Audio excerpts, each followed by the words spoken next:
Pakanin mo siya ng sapat na dosage para hindi na siya magising hanggang bukas. Ang kailangan natin sa party ay isang manikang tahimik, hindi isang batang nagwawala at nagpapahiya sa pangalan ng mga San Jose. Ang boses ni Doña Amparo ay parang haplos ng yelo sa batok ni Solana. Nakatayo si Solana sa labas ng bahagyang nakabukas na pinto ng silid ni Ella. Bit-bit ang isang tray kung saan nakapatong ang pinaka-espesyal na cake na ginawa niya sa buong buhay niya. Isang gabi siyang hindi natulog para makuha ang perpektong tamis ng mga sariwang strawberry na paborito ng bata. Ang kanyang mga daliri ay bahagyang nanginginig pa dahil sa pagod ng pagbati ng cream at pagmamasa ng harina, ngunit ang puso niya ay punong-puno ng pag-asa. Inakala niya, sa pamamagitan ng matamis na alay na ito, masisilayan niya ang kahit kaunting liwanag sa mga mata ni Ella, ang batang 2 taon, nang nakakulong sa sarili nitong katahimikan. Ngunit ang bango ng bagong luto na cake ay agad na nilamon ng matapang at masangsang na amoy ng gamot na nasa kamay ni Beatrice. Mula sa siwang ng pinto, nakita ni Solana kung paano pilit na ibinubuka ni Beatrice ang bibig ng bata, habang si Doña Amparo ay nakatingin lamang ng may malamig na awtoridad. Ang maliliit na kamay ni Ella ay pilit na nanlalaban. Ang kanyang mga mata ay nanunuyo sa takot, ngunit wala siyang lakas. Isang hikbi ang muntik ng kumawala sa mga labi ni Solana, ngunit mabilis niyang nakagat ang kanyang sariling dila. Ang bawat detalye ng silid na yon ay tila naging kaaway ni Solana. Ang mamahaling kurtina, ang mga imported na laruan na hindi naman nagagalaw, at ang marangyang chandelier. Lahat ng yon ay tila mga saksi sa isang krimeng nagaganap sa ilalim ng ngalan ng disiplina. Sa kanyang mga kamay, ang tray ng cake ay naging mabigat, kasing bigat ng katotohanang kasalukuyan niyang natutuklasan. Oh, narito na pala ang ating kusinera, wika ni Doña Amparo nang mapansin ang anino ni Solana. Walang bahid ng gulat o takot sa mukha ng matanda. Sa halip, isang mapanuyang ngiti ang gumuhit sa kanyang mga labi. Dahan-dahang pumasok si Solana, ang kanyang mga binti ay tila gawa sa jelo. Doña Amparo, ang cake po para kay Ella. Akala ko po, baka makatulong ito para lumabas siya sa party ng masaya. Tumingin si Beatrice kay Solana nang may pandidiri, habang marahas na itinatabi ang hiringgilya at ang bote ng gamot. Masaya? Solana, huwag kang tanga. Ang kailangan ni Ella ay gamot, hindi asukal. At huwag kang masyadong pakialamera sa kung paano namin pinapalaki ang batang ito. Lalapit sana si Solana kay Ella upang hawakan ang malamig na kamay ng bata. Ngunit bago pa siya makahakbang, ay isang malakas na tunog ang bumasag sa katahimikan ng silid. Mabilis na hinawi ni Doña Amparo ang tray mula sa kamay ni Solana. Ang pinggang porselana ay nahulog sa sahig at nagkabasag-basag. Ang strawberry cake na pinaghirapan niya ng buong magdamag ay nayurak. Ang maputing cream ay humalo sa alikabok ng sahig at ang mga sariwang strawberry ay nagmukhang mga sugat na kumalat sa paanan ng matanda. Hindi pa doon natapos ang lahat. Isang malutong na sampal ang dumapo sa pisngi ni Solana. Napalingon ang kanyang ulo sa lakas ng impact at ang lasa ng bakal. Ang sarili niyang dugo ay nanahan sa loob ng kanyang bibig. Sino ka para kwestiyunin ang ginagawa ko sa apo ko? Ang boses ni Doña Amparo ay naging bulong na mas nakakatakot pa sa sigaw. Hinawakan niya ang panga ni Solana at pilit na iniharap ito sa kanya. Huwag mong kakalimutan kung nasaan ka, Solana. Ikaw ay isang hamak na utusan lamang na pinulot ko sa putikan dahil sa awa. Nakalimutan mo na ba ang utang na loob mo sa akin? Naramdaman ni Solana ang panunuyo ng kanyang lalamunan. Ang imahe ng kanyang nanay na nakahiga sa isang maliit na katre sa probinsya, humihingal at nangangailangan ng dialysis, ay biglang rumihistro sa kanyang isipan. Ang perang ipinadala ko para sa operasyon ng nanay mo, ang perang pambili ng gamot niya buwan-buwan. Saan mo sa tingin nakuha iyon? Patuloy ni Doña Amparo, ang kanyang mga mata ay naniningkit sa galit. Isang tawag ko lang sa ospital, Solana, ay titigil ang lahat ng makinang nagpapatakbo sa hininga ng ina mo. Gusto mo bang mangyari iyon? Gusto mo bang makitang malamig na bangkay ang nanay mo dahil lamang sa katangahan at pagiging pakialamera mo? Napako si Solana sa kanyang kinatatayuan. Ang sakit ng kanyang pisngi ay wala kumpara sa bigat na dumadagan sa kanyang dibdib. Gusto niyang sumigaw. Gusto niyang bawiin si Ella mula sa mga halimaw na ito. Ngunit ang bawat hininga niya ay may katapat na halaga. Ang kanyang dangal ay nakasanla sa bawat sentimong ibinibigay ng mga San Jose. Tumingin siya sa sahig, sa nasirang cake na simbolo ng kanyang huling pag-asa. Ang tamis na inilaan niya para sa bata ay naging putik na lamang sa ilalim ng mamahaling sapatos ni Doña Amparo. Ngayon, linisin mo ang kalat na yon. Utos ni Doña Amparo habang dahan-dahang naglalakad palabas, kasunod si Beatriz na tumatawa ng mahina. At siguraduhin mong walang makakaalam ng nakita mo rito. Isang maling salita, Solana, at hindi lang ang trabaho mo ang mawawala. Mawawalan ka rin ng nanay. Naiwan si Solana sa gitna ng silid kasama ang tulog at tila wala ng buhay na katawan ni Ella. Lumuhod siya sa malamig na sahig. Dahan-dahang pinupulot ang mga piraso ng basag na porselana gamit ang kanyang nanginginig na mga kamay. Ang bawat sugat ng bubog sa kanyang balat ay hindi niya nararamdaman. Ang tanging naririnig niya ay ang mahinang tibok ng puso ni Ella at ang sarili niyang katanungan na paulit-ulit na umaalingaw-ngaw sa kanyang isipan. Hanggang kailan ko kayang ipagpalit ang buhay ng isang inosenteng bata para sa buhay ng sarili kong ina?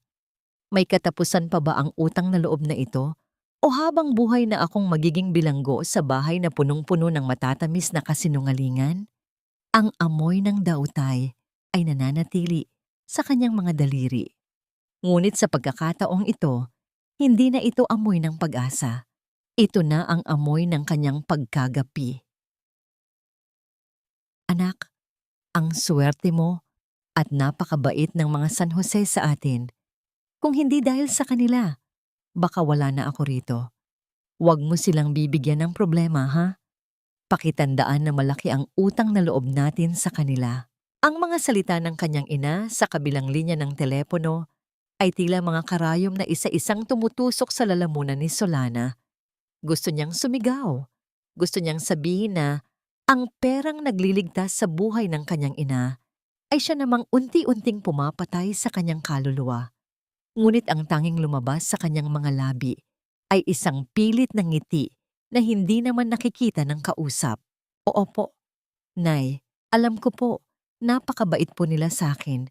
Huwag po kayong mag-alala, magpapakabait po ako rito. Bulong niya, habang ang kabilang kamay niya ay mahigpit na nakahawak sa kanyang namamagang pisngi mula sa sampal ni Doña Amparo kagabi. Nang maibaba ang telepono, naiwan si Solana sa maliit at madilim na sulok ng kusina. Ang bawat tibok ng kanyang puso ay tila isang mabigat na hakbang patungo sa isang bangin na wala siyang takas. Hindi niya magawang umiyak ng malakas dahil ang bawat patak ng luha ay ituturing na pag-aaksaya ng oras sa pamantayan ng bahay na ito. Nakatunganga ka na naman, Solana. Akala ko ba ay tapos mo na ang paglilinis sa likod? Ang boses ni Doña Amparo ay parang hagupit ng latigo na bumasag sa kanyang pagmumuni-muni. Nakatayo ang matanda sa may pinto. Suot ang kanyang mamahaling bestida na tila ba walang bahid ng anumang kasamaan. Ang kanyang mga mata ay naniningkit habang pinagmamasdan ang bawat kilos ni Solana. Tapos na po, senyora. Magpupunas na lang po ako ng mga muweble sa sala. Mabilis na sagot ni Solana. Ang kanyang ulo ay nakayuko bilang tanda ng pagpapakumbaba. Mabuti naman. At tandaan mo, Solana, ang bawat minutong iginugugol mo sa pag-iisip ay minutong binabayaran ko. Hindi kita kinuha rito para maging isang makata o para magkaroon ng sariling damdamin. Kinuha kita rito para magsilbi. Patuloy ng matanda habang dahan-dahang lumalapit sa kanya. Huwag mong isiping nakakalimutan ko ang nangyari kagabi. Ang pagpapatawad ko ay may hangganan at ang tanging dahilan kung bakit narito ka pa ay dahil kailangan ka ng aking apo. Pero huwag mong susubukan ang pasensya ko. Inabot ni Doña Amparo ang isang basket ng mga maruruming basahan at ipinatong ito sa mga kamay ni Solana. Ang bigat ng basket ay tila sumisimbolo sa bigat ng kanyang kasalukuyang buhay. Linisin mo ang buong pangalawang palapag. At kapag sinabi kong buo, kasama na ang lumang silid sa dulo ng pasilyo. Huwag kang mag-iiwan ng kahit isang butil ng alikabok. Gusto ko, kapag pumasok ako roon, ay mararamdaman kong malinis ang paligid. Katulad ng kung paano ko gustong maging malinis ang bawat sikreto sa bahay na ito. Ang lumang silid na tinutukoy ng matanda ay ang silid ng yumaong asawa ni Otavio. Isang lugar na matagal nang sarado at balot ng misteryo. Buong hapon na nagtrabaho si Solana. Ang bawat pagkuskus niya sa sahig ay tila ba pagtatangkang burahin ang sarili niyang sakit. Ang kanyang mga tuhod ay nananakit na. Ang kanyang mga kamay ay hapdi na sa detergent. Ngunit hindi siya tumigil. Tuwing naiisip niya si Ella na kasalukuyang natutulog dahil sa gamot, at ang kanyang ina na naghihintay ng kanyang susunod na padala, ang kanyang pagod ay nagiging isang manhid na pakiramdam. Sa bawat sulok ng mansyon, nararamdaman ni Solana ang presensya ng utang na loob. Ito ang tanikalang hindi nakikita, ngunit mas mahigpit pa sa anumang bakal. Ito ang nagdidikta sa bawat hakbang niya, sa bawat salitang bibitawan niya, at sa bawat hiningang kukunin niya. Nang makarating siya sa dulo ng pasilyo, tumigil siya sa harap ng malaking pintong kahoy. Ang hangin sa tapat nito ay tila mas malamig kaysa sa ibang bahagi ng bahay. Dahan-dahan niyang pinihit ang susi at bumukas ang pinto sa isang mahaba at malungkot na tunog ng mga bisagra. Ang silid ay balot ng puting tela, ang mga kama, ang mga upuan, at ang malaking salamin ay tila mga multong naghihintay na magising. Ang amoy ng alikabok at lumang pabango ay humalo sa hangin na nagbigay kay Solana ng isang kakaibang pakiramdam ng kalungkutan. Hindi ito ang kalungkutan ng isang silid na walang tao. Ito ang kalungkutan ng isang buhay na biglang pinutol.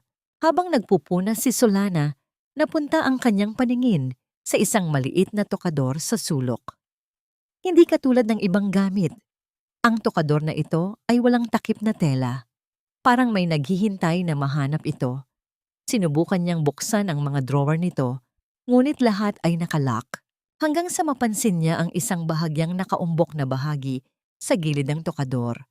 Gamit ang kanyang maliit na kutsilyo na gamit niya sa paglilinis, dahan-dahan niyang tinuklap ang isang bahagi ng kahoy. Isang maliit na susi ang nahulog sa sahig na lumikha ng isang matunog na ingay sa katahimikan ng silid. Nanginginig ang mga kamay ni Solana habang kinukuha ang susi. Tumingin muna siya sa pinto upang matiyak na walang nakakakita sa kanya. Ang tibok ng kanyang puso ay mabilis. Tila isang babala na lumayo na siya bago pa huli ang lahat. Ngunit ang boses ni Ella sa kanyang isipan, ang kanyang mga piping sigaw, ang nagtulak sa kanya na magpatuloy. Isinuot niya ang susi sa pinakaibabang drawer ng tokador.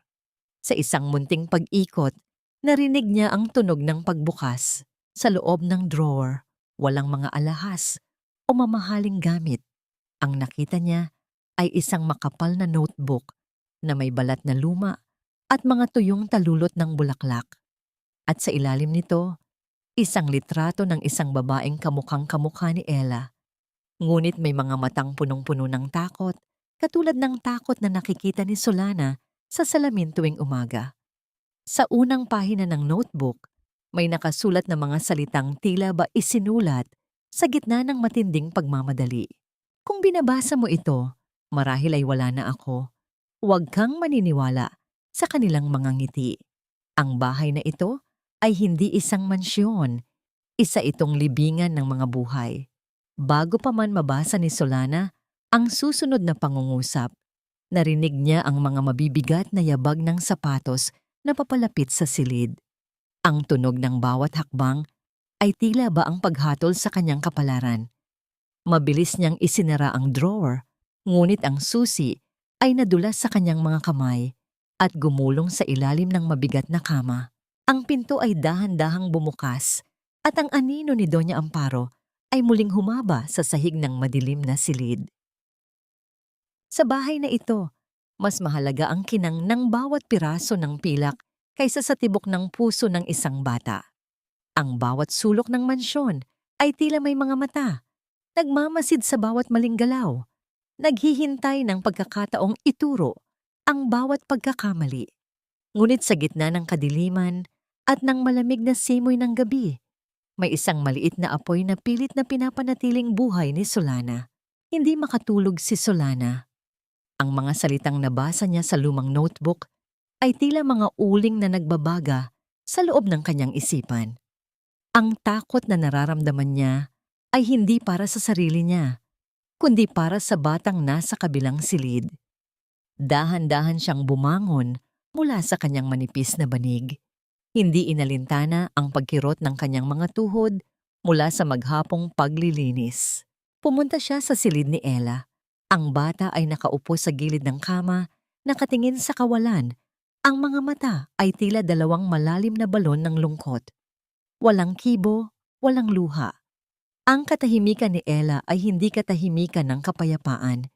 Ito ay katahimikan ng isang kaluluwang matagal nang sumuko sa pakikipaglaban. Ella, halika.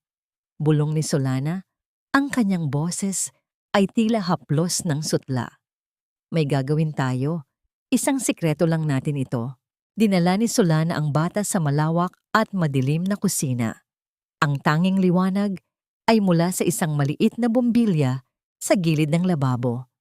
Inilabas ni Solana ang sako ng harina, ang asukal, at ang lebadura.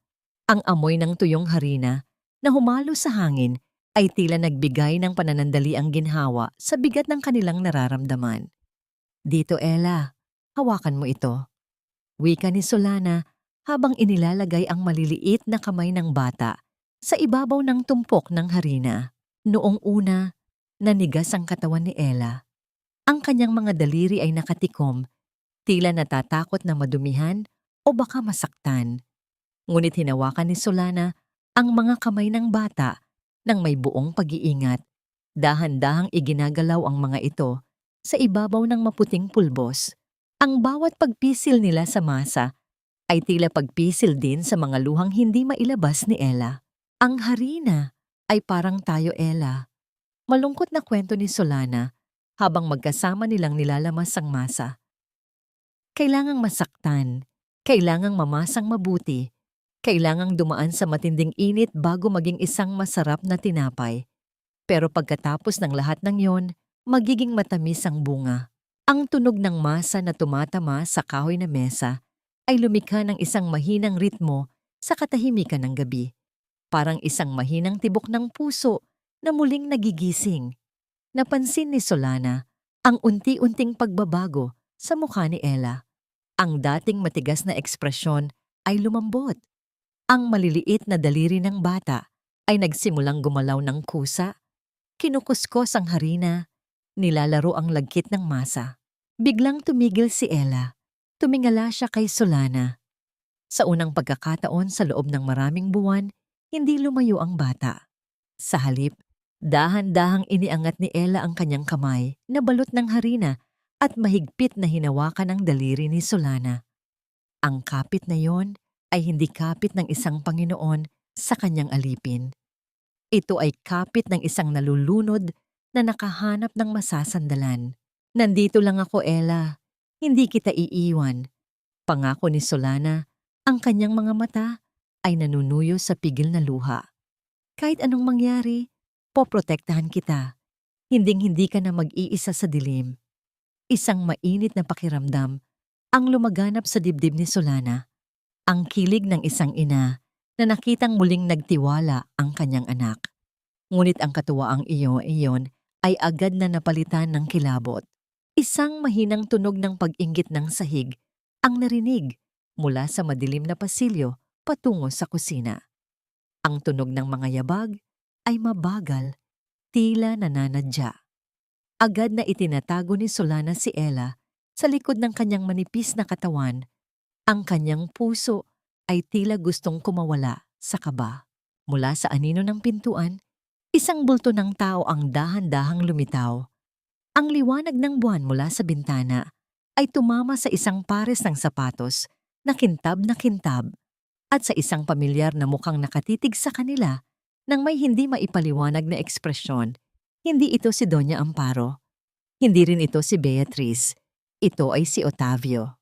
Nakatayo ang lalaki roon, tahimik na pinapanood ang tagpong hindi niya dapat nakita.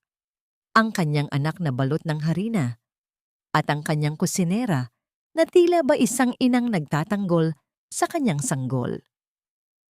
Ang kanyang mga mata ay nakapako sa mahigpit na pagkakahawak ni Ella sa kamay ni Solana.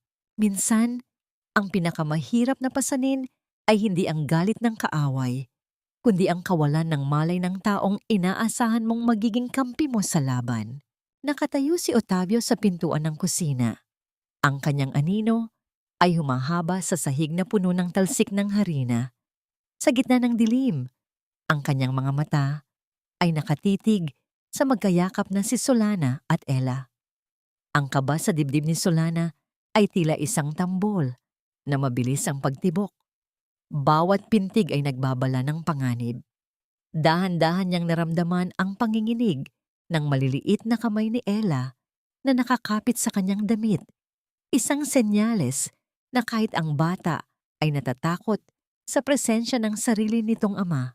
Anong ginagawa niyo rito sa ganitong oras? Ang boses ni Otavio ay malalim, walang emosyon. Ngunit may dalang bigat na tila ba bawat salita ay isang utos na dapat sundin. Hindi agad nakapagsalita si Solana. Ang kanyang lalamunan ay tila tinubuan ng mga tinik. Gusto niyang sabihin na ang kanyang anak ay muling natututong mabuhay sa pamamagitan ng pagmamasa ng harina, na sa loob ng 2 taon ay ngayon lang muling nagkaroon ng kulay ang mga pisngi ni Ella.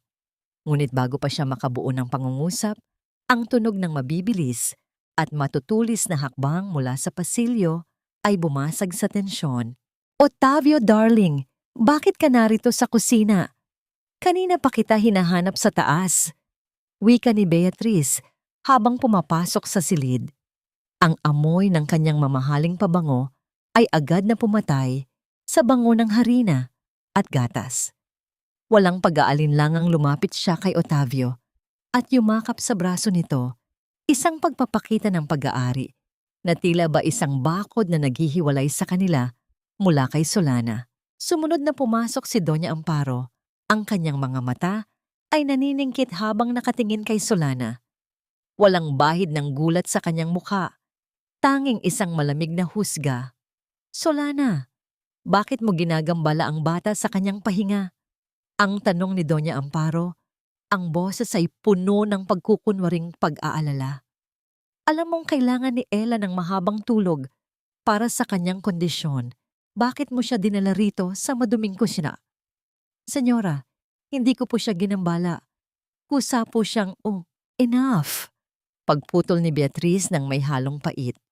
Otavio, tignan mo ang anak mo. Puno siya ng dumi. At ikaw, Solana, huwag mong gamitin ang bata para magpapansin sa amo mo. Masyado kang ambisyosa. Tumingin si Otavio kay Ella. Sa ilalim ng malabo at dilaw na ilaw ng kusina, napansin niya ang isang bahid ng harina sa dulo ng ilong ng kanyang anak. May isang sandali ng katahimikan kung saan tila lalapit ang ama, tila hahaplusin ang buhok ng bata. Hayaan mo na ang bata, Otavio. Pagod ka sa biyahe. Ang kusinerang ito ay sadyang walang alam sa tamang pag-aalaga.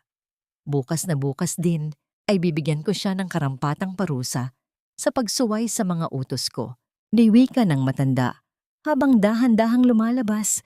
Bit-bit ang batang tila muling bumalik sa pagiging isang manikang walang buhay. Naiwan si Solana na nakatayo sa gitna ng kusina, kasama ang magkasintahang tila ba siya ay isang basahan lamang na hindi karapat-dapat pansinin.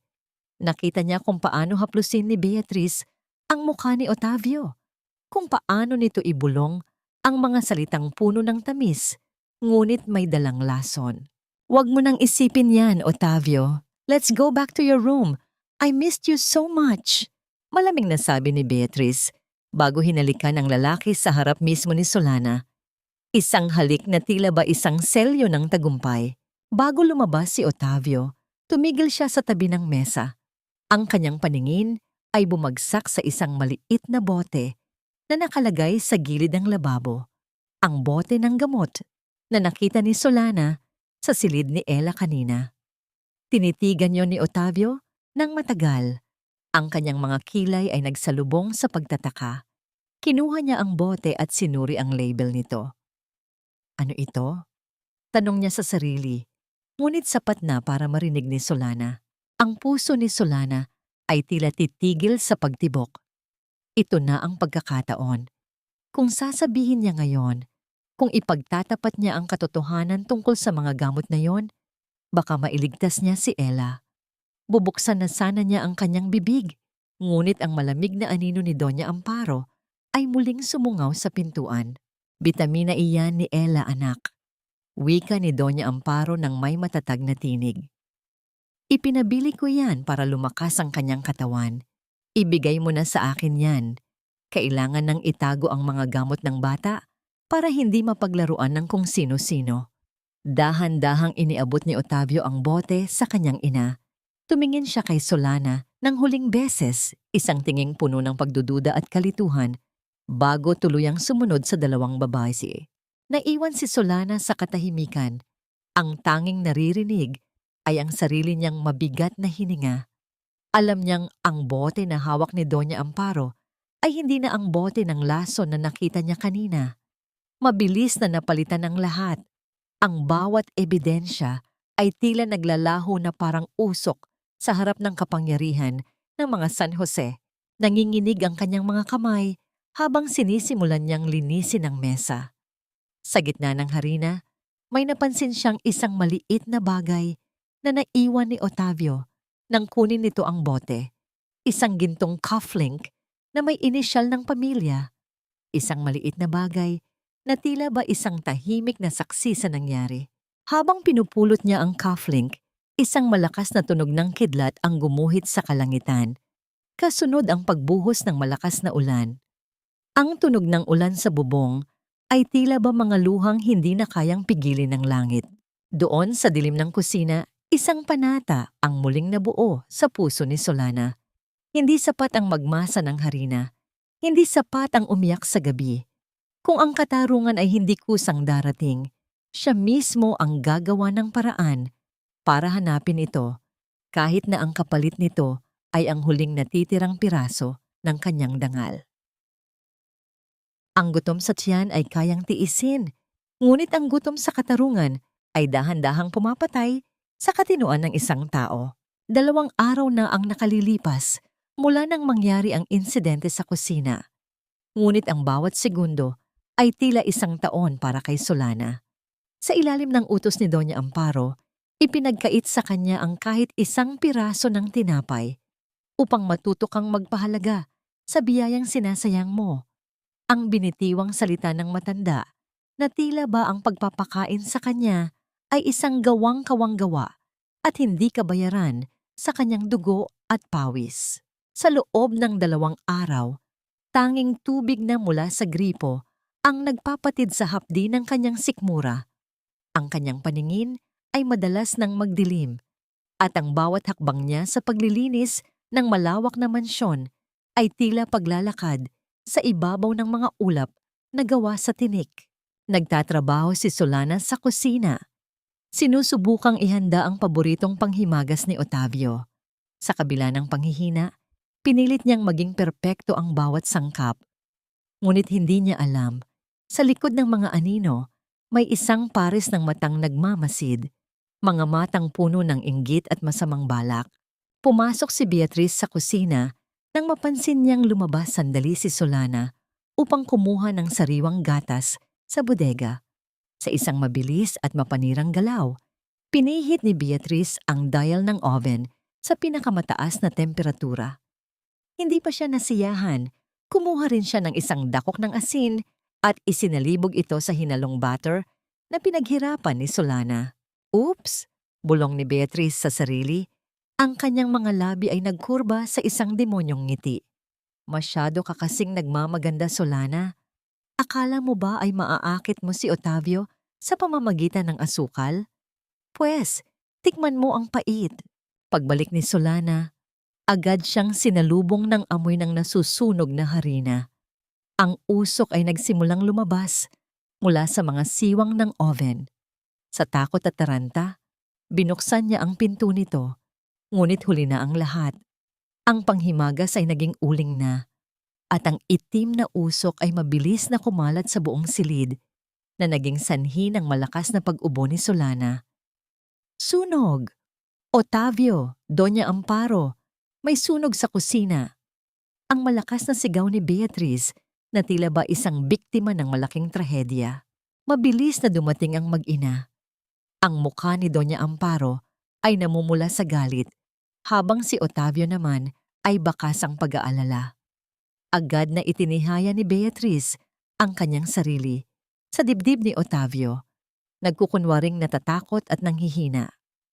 Anong kalokohan ito, Solana? Ang sigaw ni Doña Amparo. Gusto mo bang sunugin ang pamamahay na ito? Senyora, hindi ko po alam. Maayos ko pong iniwan ng oven o sinungaling. Pagputol ni Beatrice, ang kanyang boses ay puno ng pait. Nakita kita kanina, Solana. Masyado kang abala sa pagtitig sa cufflink ni Otavio na ninakaw mo. Hindi ka nakatutok sa ginagawa mo dahil puro kalandian ang nasa isip mo. Tumingin si Otavio kay Solana. Ang kanyang mga mata ay puno ng kalituhan. Naalala niya ang cufflink na nawawala at ang pagkakita niya kay Solana sa kusina noong nakaraang gabi. Ang binhi ng duda na itinanim ni Beatrice ay nagsisimula nang tumubo sa kanyang isipan. Totoo ba ito, Solana? Tanong ni Otavio. Ang boses ay mababa, ngunit may dalang pait. Nandito ka ba para magtrabaho o para magnakaw ng mga gamit ko at gumawa ng gulo? Hindi makapagsalita si Solana. Ang kanyang katawan ay nanginginig hindi lamang sa gutom, kundi sa tindi ng kawalang katarungan. Gusto niyang ipaliwanag na si Beatrice ang may gawa, na siya ang biktima rito, ngunit ang bawat salita ay tila bumabara sa kanyang tuyot na lalamunan. Dahil sa kapabayaan mo, Solana, deklara ni Doña Amparo, dagdag na 2 araw na walang pagkain at linisin mo ang bawat sulok ng kusinang ito hanggang sa kuminang ito na parang bago. Walang matutulog hanggang hindi ito tapos. Lumipas ang mga oras. Ang gabi ay naging malalim at ang katahimikan sa mansyon ay tila isang mabigat na kumot. Gamit ang kanyang huling lakas, kinuskos ni Solana ang mga pader na binalot ng uling. Ang kanyang mga kamay ay may mga paltos na at ang bawat hinga niya ay tila isang pakikipaglaban sa kamatayan. Nang matapos siya, sinubukan niyang umakyat sa kanyang silid. Ngunit sa bawat baitang ng hagdan, ang kanyang paningin ay lalong naglalaho. Ang mga ilaw ay tila naging mga bituing mabilis na nawawala sa dilim. Sa tuktok ng hagdan, nakasalubong niya si Otavio, nakabababa lamang mula sa kanyang library. Ang lalaki ay tumigil nang makita ang kalagayan ni Solana, ang kanyang maputlang mukha, ang nanginginig na mga binti, at ang mga matang tila wala ng buhay. Solana, ang tanging nabitawang salita ni Otavio, hindi na nakasagot ang babae. Ang kanyang mga tuhod ay tuluyan ng bumigay. Ang pagbagsak ng kanyang katawan sa mga bisig ni Otavio ay tila isang babala ng kanyang unti-unting pagpanaw. Sa gitna ng kanyang kawalan ng malay, naramdaman ni Solana ang init ng mga bisig ng lalaki, ang matapang na amoy ng kanyang pabango, at ang mahinang pagtawag sa kanyang pangalan. Ngunit habang buhat-buhat siya ni Otavio, ang isip ng lalaki ay lason pa rin ng mga salita ni Beatrice. Tinitigan niya ang mukha ni Solana, isang mukhang napakaganda, ngunit sa kanyang paningin ay nababalot ng paghihinala. Isang katanungan ang nananatili sa kanyang puso. Ito ba ay isang tunay na paghihirap o isa lamang itong paraan ni Solana upang makuha muli ang kanyang atensyon? Ang katotohanan ay parang amoy ng lupang basa matapos ang mahabang tagtuyot. Hindi mo ito nakikita, ngunit ramdam mo ang bigat nito sa bawat hininga. Nagising si Solana na ang tanging liwanag sa silid ay ang malamig na sinag ng buwan na tumatagos sa maliit na bintana ng kanyang kwarto. Ang sakit sa kanyang ulo ay parang paulit-ulit na pagtibok ng isang sugat na ayaw maghilom. Ngunit sa tabi ng kanyang higaan, may isang baso ng tubig at isang piraso ng tinapay. Isang simpleng bagay na tila isang kayamanan para sa isang taong 2 araw na binalot ng gutom. Gising ka na pala. Ang boses ni Otavio ay nanggaling sa dilim ng sulok ng silid. Nakaupo ang lalaki sa isang lumang silya. Ang kanyang anyo ay tila isang anino na hindi mahanap ang sariling lugar. Ang kanyang mga mata, bagamat pagod, ay may bakas ng isang emosyong hindi maipaliwanag ni Solana, isang halo ng awa at matinding pagdududa. Bakit niyo po ito ginagawa, senyor? Mahinang tanong ni Solana. Ang boses ay parang gasgas na plaka. Akala ko po, pinagbintangan niyo akong magnanakaw. Tumayo si Otavio at dahan-dahang lumapit. Ang tunog ng kanyang bawat hakbang sa sahig na kahoy ay tila ba pagbilang ng mga segundong natitira sa kanilang katahimikan.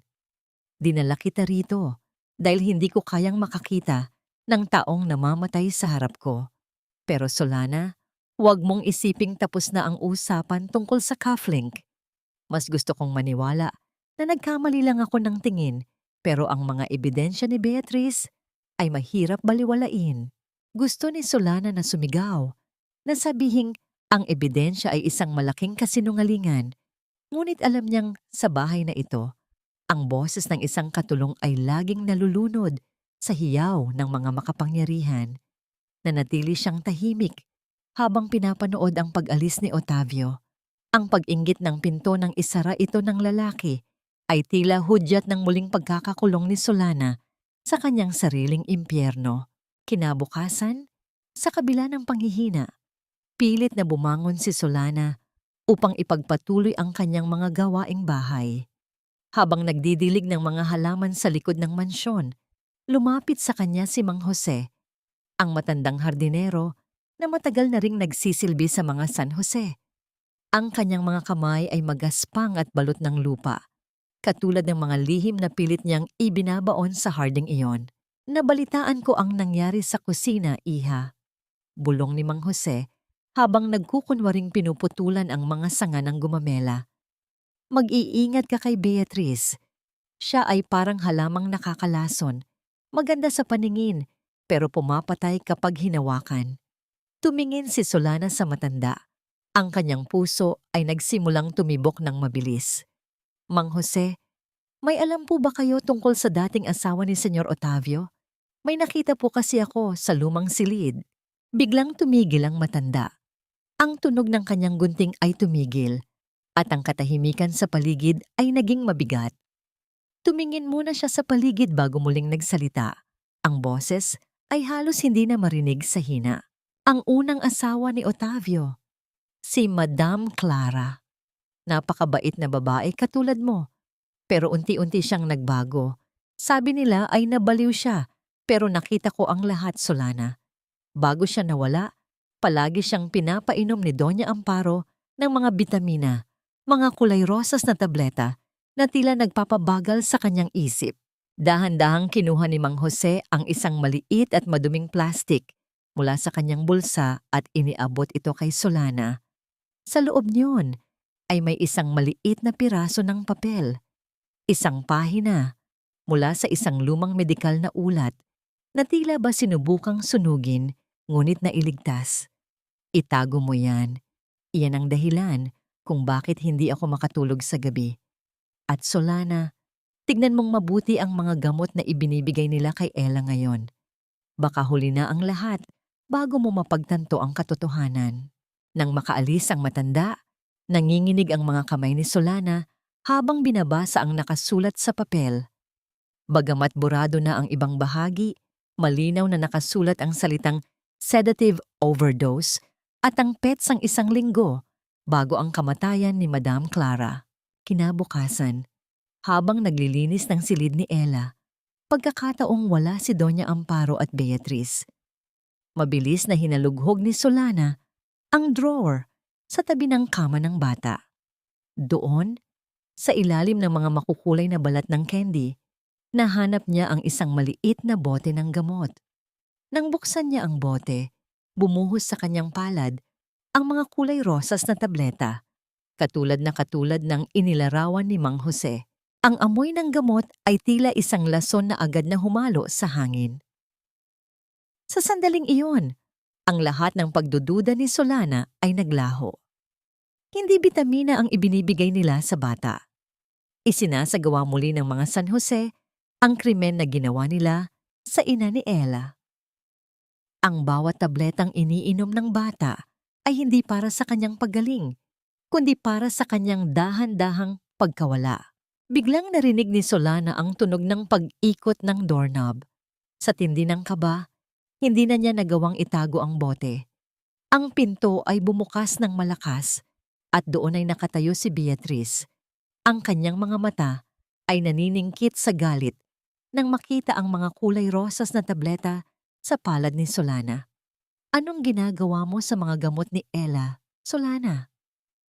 Ang sigaw ni Beatriz, ang kanyang boses ay tila isang babala ng paparating na bagyo. Magnanakaw ka na nga. Ngayon naman ay balak mo pang lasunin ang bata. Base, huwag mong ituloy ang kasinungalingang yan, Beatriz.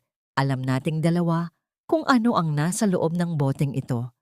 Ang boses ni Solana ay hindi nanginig, bagaman ang kanyang buong katawan ay tila isang dahon na hinahampas ng malakas na hangin. Ang mga kulay rosas na tableta sa kanyang palad ay tila mga butil ng apoy na naglalabog sa kanyang balat. Sa harap niya, ang mukha ni Beatriz ay nagbago mula sa pagkagulat. Ito ay naging isang madilim na anyo ng puro at walang halong puot. Ang lakas din ng loob mong banggitin ang pangalan ko ng walang galang. Ang asik ni Beatriz habang mabilis na hinablot ang braso ni Solana. Ang diin ng kanyang mga kuko sa balat ni Solana ay tila ba gustong bumaon hanggang sa buto. Sino ka sa tingin mo? Isang hamak na kusinera na amoy harina at pawis sinusubukang maging bida sa bahay na ito.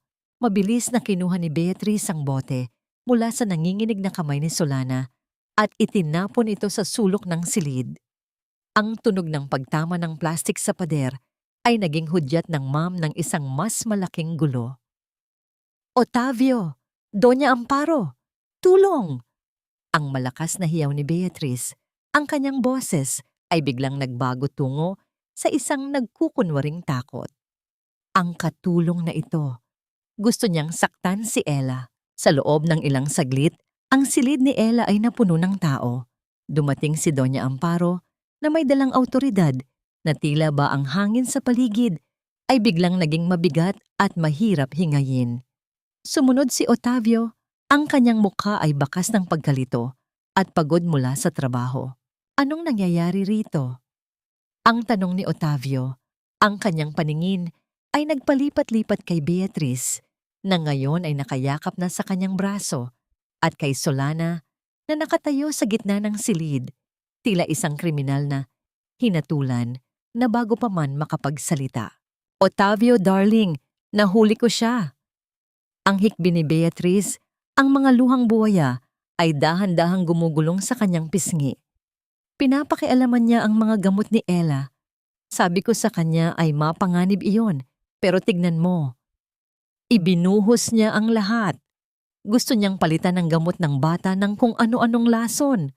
Tumingin si Doña Amparo kay Solana. Ang kanyang mga mata ay tila 2 talim na handang pumatay. Solana, akala ko ba ay nagkaintindihan na tayo? Ang utang na loob mo ay tila ba naging isang malaking pagkakamali? Hindi po totoo iyon, Senyor Otavio. Ang pagsusumamo ni Solana, ang kanyang mga mata ay diretso sa mga mata ng lalaki. Ang gamot na yon, hindi iyon bitamina. Iyon ang dahilan kung bakit hindi gumagaling si Ella. Iyon din po ang ibinigay nyo kay Madam Clara. Ang katahimikan na sumunod sa pahayag ni Solana ay tila ba isang pagsabog na walang tunog. Namutla si Doña Amparo, habang si Otavio ay tila ba nanigas sa kanyang kinatatayuan. Ang pagbanggit sa pangalan ng kanyang yumaong asawa ay isang sugat na hindi pa kailanman naghihilom. Lapastangan! Ang malakas na sigaw ni Doña Amparo bago muling dumapo ang isang sampal sa pisngi ni Solana. Ngunit sa pagkakataong ito, hindi yumuway si Solana. Nanatili siyang nakatayo. Ang kanyang pisngi ay namumula, ngunit ang kanyang paninindigan ay mas matatag pa sa anumang pader. Sa gitna ng tensyon, isang mahinang tunog ang narinig mula sa kama. Si Ella ay nagising dahil sa ingay. Ang bata ay dahan-dahang umupo. Ang kanyang mga mata ay nanlalabo pa mula sa epekto ng gamot. Tumingin siya sa paligid, sa kanyang lola na galit, sa kanyang ama na naguguluhan, at kay Beatrice na mapanlinlang. Ngunit ang kanyang paningin ay huminto kay Solana. Isang mahinang bulong, halos hindi marinig. Ngunit para kay Solana, ito ay mas malakas pa sa anumang kulog. Ito ang unang pagkakataon na binanggit ng bata ang kanyang pangalan sa harap ng ibang tao. Isang pag-amin ng pagtitiwala na hindi kayang bayaran ng anumang ginto. Anong sabi niya? Ang tanong ni Otavio. Ang kanyang boses ay nanginginig sa pag-asa. Ella, anak, magsalita ka muli. Ngunit bago pa makasagot ang bata, mabilis na lumapit si Doña Amparo at niyakap si Ella ng mahigpit na tila ba isang paraan upang busalan ang bibig nito. Wala siyang sinasabi, Otavio. Guni-guni mo lang iyon. Ang batang ito ay pagod at kailangan ng katahimikan. Tumingin ang matanda kay Solana nang may hindi maipaliwanag na puot. Mula ngayon, Solana, hindi ka nalalapit sa silid na ito. At ikaw, Otavio, kung ayaw mong mawala ang katinuan ng anak mo, ilayo mo ang babaeng ito sa kanya. Bukas na bukas din, ililipat natin si Ella sa isang mas ligtas na lugar. Sa kwartong walang bintana, sa dulo ng mansyon, kung saan walang makakaistorbo sa kanyang pagpapahinga. Ang hatol ay tila isang bitay para kay Solana. Ang silid na walang bintana ay isang bilangguan. Alam niyang kapag nailipat doon si Ella, mawawala na ang huling pagkakataon na mailigtas ang bata mula sa dahan-dahang pagkalason. Senyor Otavio, pakiusap. Ang huling hiling ni Solana habang hinihila siya palabas ng dalawang bodyguard na tinawag ni Doña Amparo. Tumingin si Otavio kay Solana. Pagkatapos ay sa kanyang anak na ngayon ay muling pumikit dahil sa labis na pagod. May isang bahagi sa kanyang puso na gustong maniwala kay Solana. Ngunit ang laso ng pagdududa na itinanim ni Beatrice at ang awtoridad ng kanyang ina ay mas malakas pa rin. Nanatili siyang nakatayo, pinapanood ang pagkaladkad kay Solana palabas. Habang ang anino ni Doña Amparo ay unti-unting lumalamon sa liwanag ng silid. Nang maisara ang pinto, tanging ang amoy ng kulay rosas na gamot ang naiwan sa hangin. Ang amoy ng isang lihim na handang pumatay muli. Ang pinakamasakit na uri ng distansya ay hindi ang mga kilometro sa pagitan ng dalawang bayan, kundi ang isang makapal na pader na naghihiwalay sa dalawang pusong nagmamahalan. Nakaluhod si Solana sa sahig ng kanyang maliit na silid. Ang kanyang mga daliri ay nanginginig habang kinakapa ang tahi ng kanyang apron. Sa loob ng maliit na tupi ng tela, naramdaman niya ang isang matigas na bagay, ang nag-iisang kulay rosas na tableta na nailigtas niya bago pa man ito tuluyang makuha ni Beatrice. Ito na lamang ang tanging alas niya Ang tanging ebidensya na hawak niya laban sa mga demonyong nagpapanggap na anghel sa loob ng mansyong ito. Ngunit ang bawat minuto ay tila isang oras ng paghihirap. Mula sa kanyang kinalalagyan, naririnig niya ang mga mabibigat na hakbang sa labas, ang paglilipat ng mga gamit ni Ella patungo sa silid sa dulo ng pasilyo, isang silid na walang bintana, kung saan ang tanging kasama ng bata ay ang dilim at ang lason ng kanyang sariling pamilya. Solana, huwag kang susuko. Para kay Ella, bulong niya sa sarili, ang kanyang boses ay halos isang hangin na lamang. Sa tulong ni Mang Jose, nagawa ni Solana na makalabas ng mansyon sa gitna ng hating gabi. Habang ang lahat ay himbing sa tulog, tinahak niya ang madilim na daan patungo sa isang maliit na butika sa bayan kung saan may kakilalang pharmacist ang matandang hardinero. Ang takot na baka siya ay masundan ay tila isang malamig na kamay na nakahawak sa kanyang balikat. Ngunit ang imahe ng batang si Ella na tumatawag sa kanyang pangalan ang nagbigay sa kanya ng lakas. Sigurado ka ba rito, iha? Tanong ng pharmacist matapos suriin ang maliit na tableta. Ang kanyang mukha ay nabalot ng matinding pag-aalala. Ang dosis nito ay hindi para sa isang bata. Kahit ang isang matanda ay maaring mawalan ng malay o dahan-dahang masira ang sistema ng nerbiyos sa loob ng ilang buwan kung palagi itong iinumin. Ang bawat salita ng pharmacist ay tila isang sampal ng katotohanan kay Solana. Hindi lamang ito pagpapatahimik, ito ay dahan-dahang pagpatay. Pagbalik niya sa mansyon, bago pa man sumikat ang araw, isang mapanganib na desisyon ang nabuo sa isip ni Solana.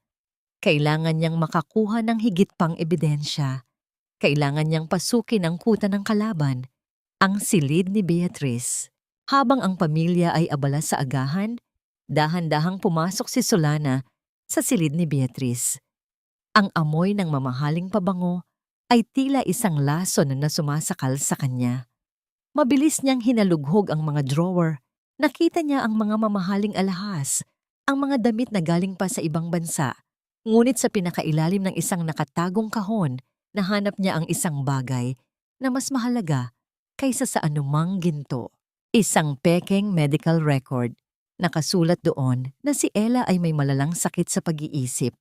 Isang kasinungalingang ginawa upang maging legal ang pagkulong sa bata at ang paghirang kay Beatrice bilang tagapangalaga ng lahat ng ari-arian ni Ella. Ngunit sa gitna ng kanyang paghahanap, isang tunog ang nagpahinto sa tibok ng kanyang puso. Ang tunog ng mga yabag ng sapatos na papalapit sa silid. Ang ritmo ng bawat hakbang ay tila ba isang kabilangan ng kanyang huling sandali. Mabilis na nagtago si Solana sa likod ng mahabang kurtina sa tabi ng bintana. Ang kanyang hininga ay pinilit niyang pigilin. Ang kanyang puso ay tila isang tambol na gustong bumasag sa katahimikan ng silid. Pumasok si Beatrice. Narinig ni Solana ang pagbukas ng pinto at ang mahinang paghuni ng babae. Isang tunog ng tagumpay. Lumapit si Beatrice sa tokador, malapit sa kinalalagyan ni Solana. Mula sa siwang ng kurtina, nakita ni Solana ang isang bagay na nagpakulo ng kanyang dugo. Kinuha ni Beatrice ang isang crumpled na papel mula sa kanyang basurahan at dahan-dahan itong pinunit ng pino. Ngunit bago pa ito tuluyang mawala, nakita ni Solana ang isang maliit na drawing sa papel. Ang drawing ni Ella.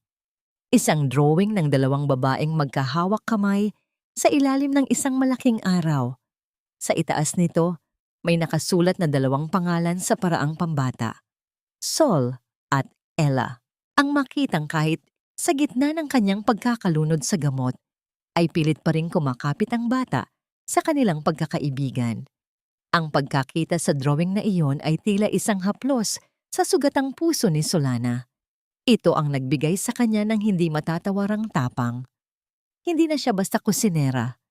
Siya ay naging isang inang, handang pumatay para sa kanyang anak. Nang sa wakas ay lumabas si Beatrice, mabilis na lumabas si Solana mula sa kurtina. Bit-bit ang pekeng medical record At ang natitirang piraso ng drawing ni Ella, tumakbo siya patungo sa kanyang silid. Ngunit ang tunay na pasabog ay dumating sa huling bahagi ng araw. Isang sulat ang dinala ni Mang Jose sa kanya mula sa botika. Ang opisyal na resulta ng pagsusuri sa tableta. Binasa ni Solana ang sulat at ang bawat titik ay tila isang hatol ng kamatayan para sa mga San Jose. Ang tableta ay naglalaman ng mataas na antas ng neurotoxins, isang uri ng lason na dahan-dahang sumisira sa utak. At ayon sa ulat, kung hindi ito matitigil sa loob ng susunod na 2 linggo, ang pinsala sa utak ni Ella ay magiging permanente na. Ang bawat hininga ni Solana ay naging mabigat. Ang bawat tibok ng kanyang puso ay naging isang panunumpa. 2 linggo. Iyon lamang ang natitirang oras niya para iligtas ang bata bago ito tuluyang maging isang anino sa dilim. Hindi ka nila papatayin, Ella. Ako ang magiging boses mo hanggang sa muli mong mahanap ang sarili mong tinig. Bulong ni Solana habang tinititigan ang drawing na punit-punit. Ang bawat hakbang ng paghahanda para sa isang kasal ay tila bawat pako sa kabaong ng kinabukasan ni Ella. Sa gitna ng malawak na sala ng mansyong San Jose, ang hangin ay naging kasing bigat ng tingga. Tinipon ni Doña Amparo ang lahat ng katulong at tauhan upang ianunsyo ang isang balitang dapat sana ay puno ng katuwaan. Ngunit para kay Solana, ito ay isang hatol ng bitay. Sa susunod na linggo, gaganapin ang engranding selebrasyon para sa engagement ni na Otavio at Beatriz, anunsyo ni Doña Amparo. Ang kanyang boses ay puno ng awtoridad na hindi matatanggihan. At pagkatapos niyon, si Ella ay ililipat na sa isang pasilidad sa labas ng Maynila upang doon ipagpatuloy ang kanyang espesyal na gamutan. Ito ay para sa ikabubuti ng bata at ng ating pamilya. Naramdaman ni Solana ang panunuyo ng kanyang lalamunan. Ang pasilidad na sinasabi ng matanda ay ang mental asylum na nakita niya sa mga peking record. Kapag nailayo roon si Ella, mawawala na ang huling pagkakataon niyang mailigtas ang bata sa tuluyang pagkasira ng isip. Tumingin siya kay Otavio, nagbabakasaling makakita ng kahit kaunting pagtutol, ngunit ang lalaki ay nakatitig lamang sa kawalan. Tila ba ang kanyang kaluluwa ay pagod na sa pakikipagtalo sa kanyang ina. Wait, there's more. Pagdaragdag ni Beatriz habang nakasabit ang kanyang braso sa balikat ni Otavio. Dahil sa magiging busy kami, hindi na namin kakailanganin ang masyadong maraming katulong. One by one, we will evaluate who stays and who goes. Right, darling? Tumingin si Beatriz ng diretso kay Solana, isang tinging puno ng panunuya na nagsasabing alam na niya ang susunod na mangyayari. Habang ang lahat ay abala sa pag-aayos ng mga bulaklak at dekorasyon sa sala, dahan-dahang umakyat si Solana patungo sa kanyang maliit na silid upang kunin ang mga ebidensyang itinago niya. Ngunit bago pa man niya mahawakan ang pinto, isang malakas na tunog ng pagbagsak ng mga gamit ang narinig mula sa loob. Pagpasok niya, nakita niya ang 2 bodyguard ni Doña Amparo na hinahalughog ang kanyang mga gamit. Ang kanyang manipis na banig ay nakataob, ang kanyang iisang baul ay bukas, at ang kanyang mga damit ay nakakalat sa sahig. Anong ginagawa niyo rito? Ang sigaw ni Solana. Ang kanyang puso ay tila gustong kumawala sa tindi ng kaba. May nawawalang hiya si Doña Amparo. Sagot ng isang lalaki ng walang anumang emosyon. Isang diamanteng kwintas na pamana pa ng mga ninuno ng pamilya. At ayon kay Miss Beatriz, ikaw ang huling nakitang pumasok sa silid ng matanda. Wala akong ninanakaw. Hindi ako nagnanakaw. Ang pagsusumamo ni Solana, ngunit tila ba siya ay nagsasalita sa mga bingi. Sa gitna ng kaguluhan, nakita ni Solana ang isang maliit na hair clip ni Ella sa sahig. Isang simpleng clip na may hugis na butterfly. Dinampot niya ito nang mabilis at mahigpit na ikinuom sa kanyang palad. Kahit sa gitna ng kahihiyang ito, ang pakiramdam ng maliit na bagay na pagmamay-ari ng bata ang nagpapaalala sa kanya kung bakit siya kailangang manatiling matatag. Ang metal ng clip ay bumaon sa kanyang palad, isang sakit na nagbibigay sa kanya ng linaw ng isip. Ngunit ang katahimikan ay binalot ng isang malakas na singhap mula sa isa sa mga bodyguard. Mula sa loob ng tahi ng kanyang apron na nakasabit sa gilid, inilabas ng lalaki ang isang kumikinang na diamanteng kwintas. Ito ba ang sinasabi mong hindi ka nagnanakaw? Ang boses ni Beatrice ay umalingaw-ngaw mula sa pintuan. Kasunod niya si Doña Amparo at si Otavio.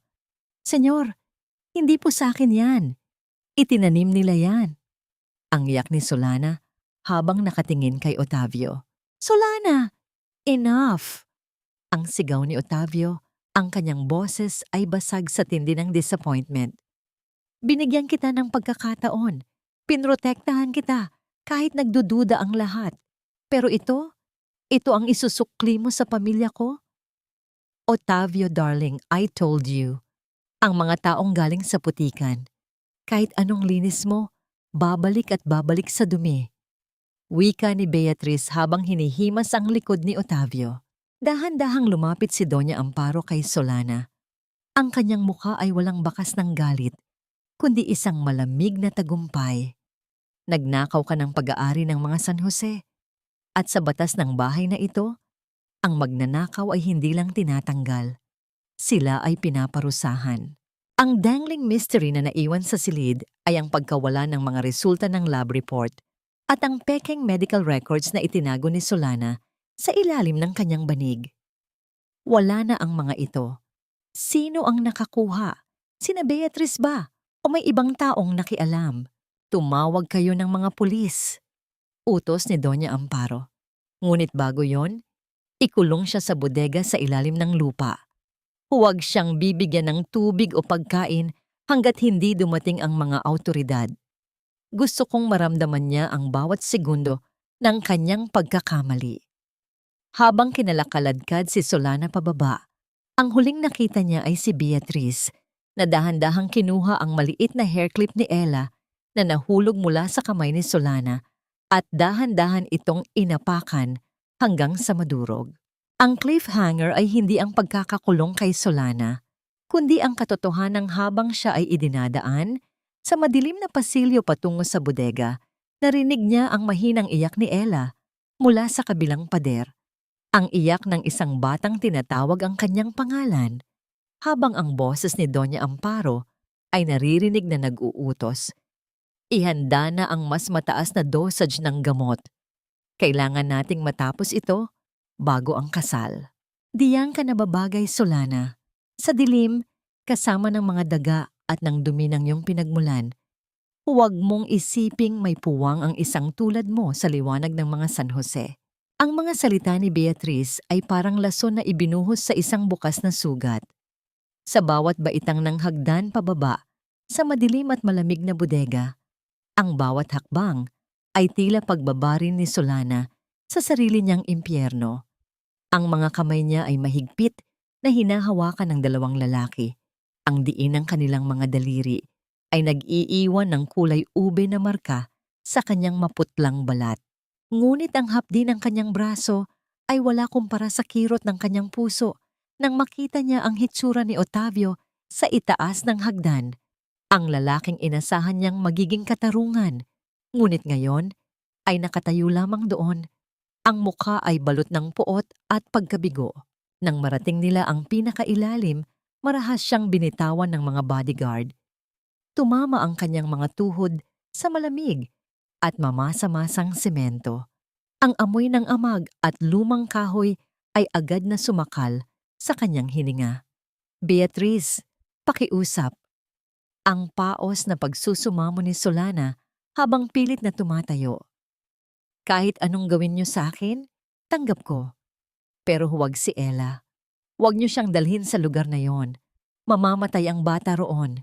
Humalakhak si Beatrice, isang tunog na walang bahid ng katuwaan, kundi puno ng tagumpay. Lumapit siya kay Solana at dahan-dahang hinawakan ang buhok nito. Pilit na iniangat ang mukha ng dalaga upang magtagpo ang kanilang mga mata. Wala ka na sa posisyon para magmakaawa, Solana. Ang mga ebidensyang ipinagmamalaki mo, ang mga papel na ninakaw mo sa silid ko, ginawa ko na silang abo kanina habang natutulog ka. Wala ka ng hawak. Ikaw ay isang magnanakaw sa mata ng lahat at si Ella. Si Ella ay magiging isang alaala na lang ng nakaraan. Sa loob ng kanyang bulsa, naramdaman niya ang isang maliit na bagay. Isang piraso ng tinapay na itinabi niya sana para kay Ella. Dinukot niya ito, ngunit dahil sa higpit ng kanyang pagkakahawak kanina, ang tinapay ay nadurog na. Naging mga mumo na lamang sa kanyang palad. Tinitigan niya ang mga mumo, ang tanging simbolo ng kanyang pagmamalasakit na ngayon ay naging basura na rin sa paningin ng mundo. Isang mapait na ngiti ang gumuhit sa kanyang mga labi. Kahit ang maliit na pag-asang ito ay hindi niya na ipagtanggol. Sa tindi ng galit at kawalan ng pag-asa, sinubukan ni Solana na dambahin si Beatrice. Gusto niyang bawiin ang dangal na tinapaktapakan ng babaeng ito. Mamamatay tao kayo. Papatayin niyo ang bata, katulad ng ginawa niyo sa ina niya. Ngunit mas mabilis si Beatrice. Sa isang marahas na pagtulak, nawalan ng balanse si Solana. Ang kanyang katawan ay tumama sa matitigas na gilid ng mga lumang kahon bago siya tuluyang nahulog sa mas malalim pang bahagi ng bodega kung saan may mga matutulis na gamit na nakatambak. Ang tunog ng pagtama ng kanyang katawan sa semento ay tila ba ang huling nota ng isang malungkot na awitin. Ang bawat bahagi ng kanyang katawan ay sumigaw sa sakit. Ang likidong malagkit at mainit, ang sarili niyang dugo ay nagsimulang dumaloy mula sa kanyang noo. Dahan-dahang tumatakip sa kanyang paningin. Sa gitna ng kanyang panlalabo, nakita niya ang anino ni Beatrice sa itaas. Dahan-dahang isinasara ang mabigat na pintong bakal. Mamatay ka dyan sa gutom at sa sarili mong dugo, Solana. Ang huling narinig niyang bulong bago tuluyang lumutong ang tunog ng pagkakandado ng pinto. Naiwan si Solana sa ganap na kadiliman. Ang tanging naririnig niya ay ang mahinang pagpatak ng tubig mula sa isang sirang tubo. Isang ritmo na tila ba bumibilang sa bawat huling hininga niya. Ngunit sa labas, sa di kalayuan, narinig niya ang mas masakit na tunog, ang pag-andar ng makina ng sasakyan, ang sasakyang magdadala kay Ella palayo. Ang cliffhanger na ito ay mas masakit kaysa sa anumang sugat. Habang unti-unting nawawalan ng malay si Solana, ang huling imaheng pumasok sa kanyang isip ay ang mukha ni Ella na nakadikit sa bintana ng sasakyan. Ang mga mata ng bata ay naghahanap sa kanya sa gitna ng ulan, habang ang kamay ni Doña Amparo ay dahan-dahang itinatakip ang isang panyo na may pampatulog sa ilong ng bata. Hindi pa ito ang dulo. Ang huling bulong ng isip ni Solana bago siya tuluyang nilamon ng dilim.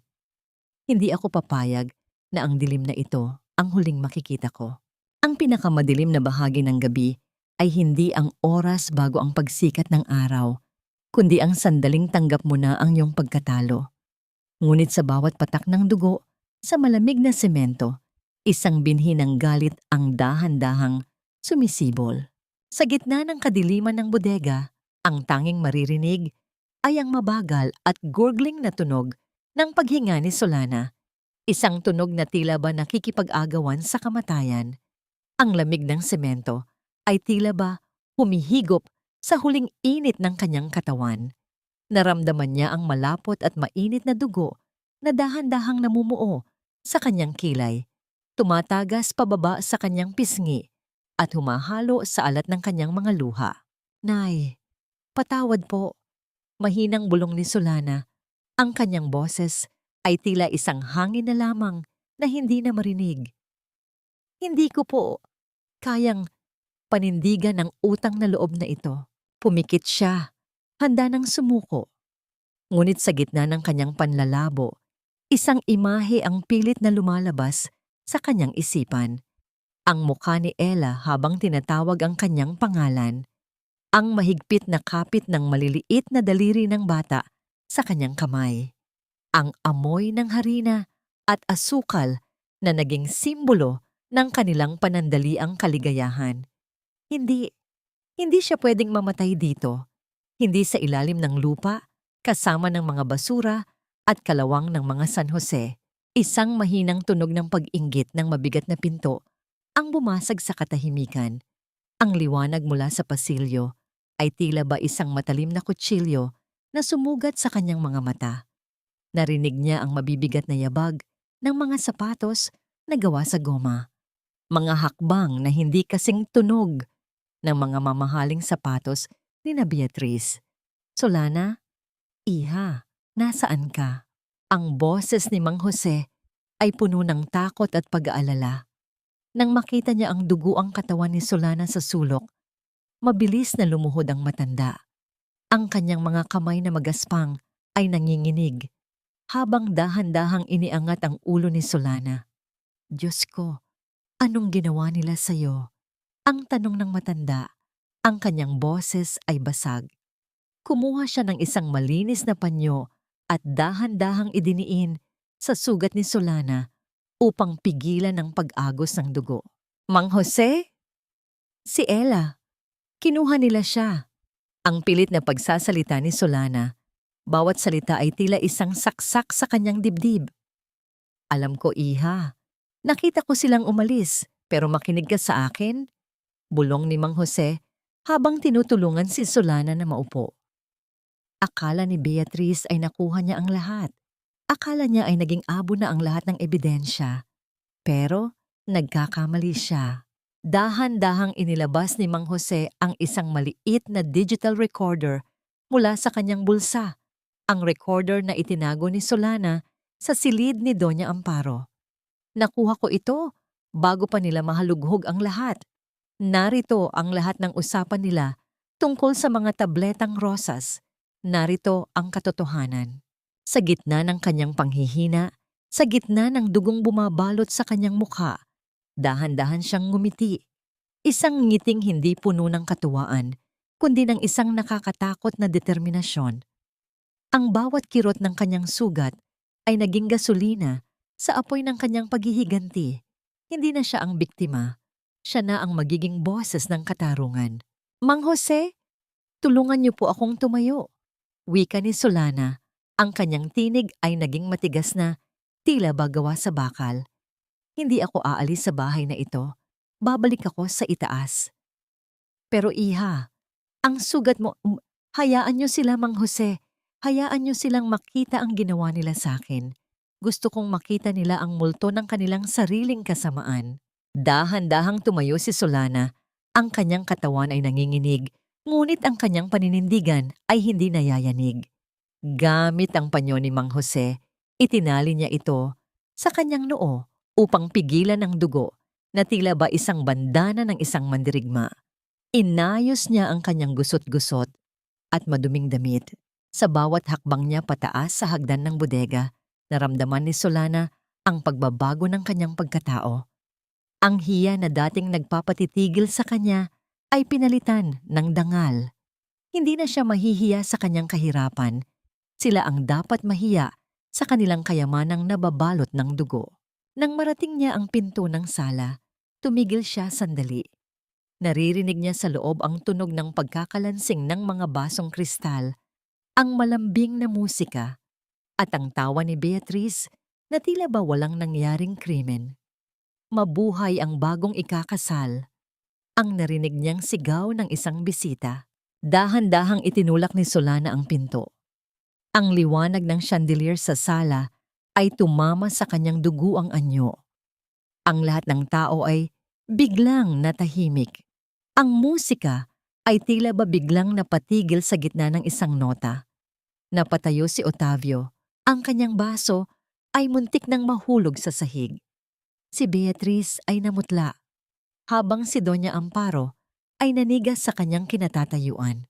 "Andito na po ang iyong pagkain, Doña Amparo." Ang malamig na wika ni Solana.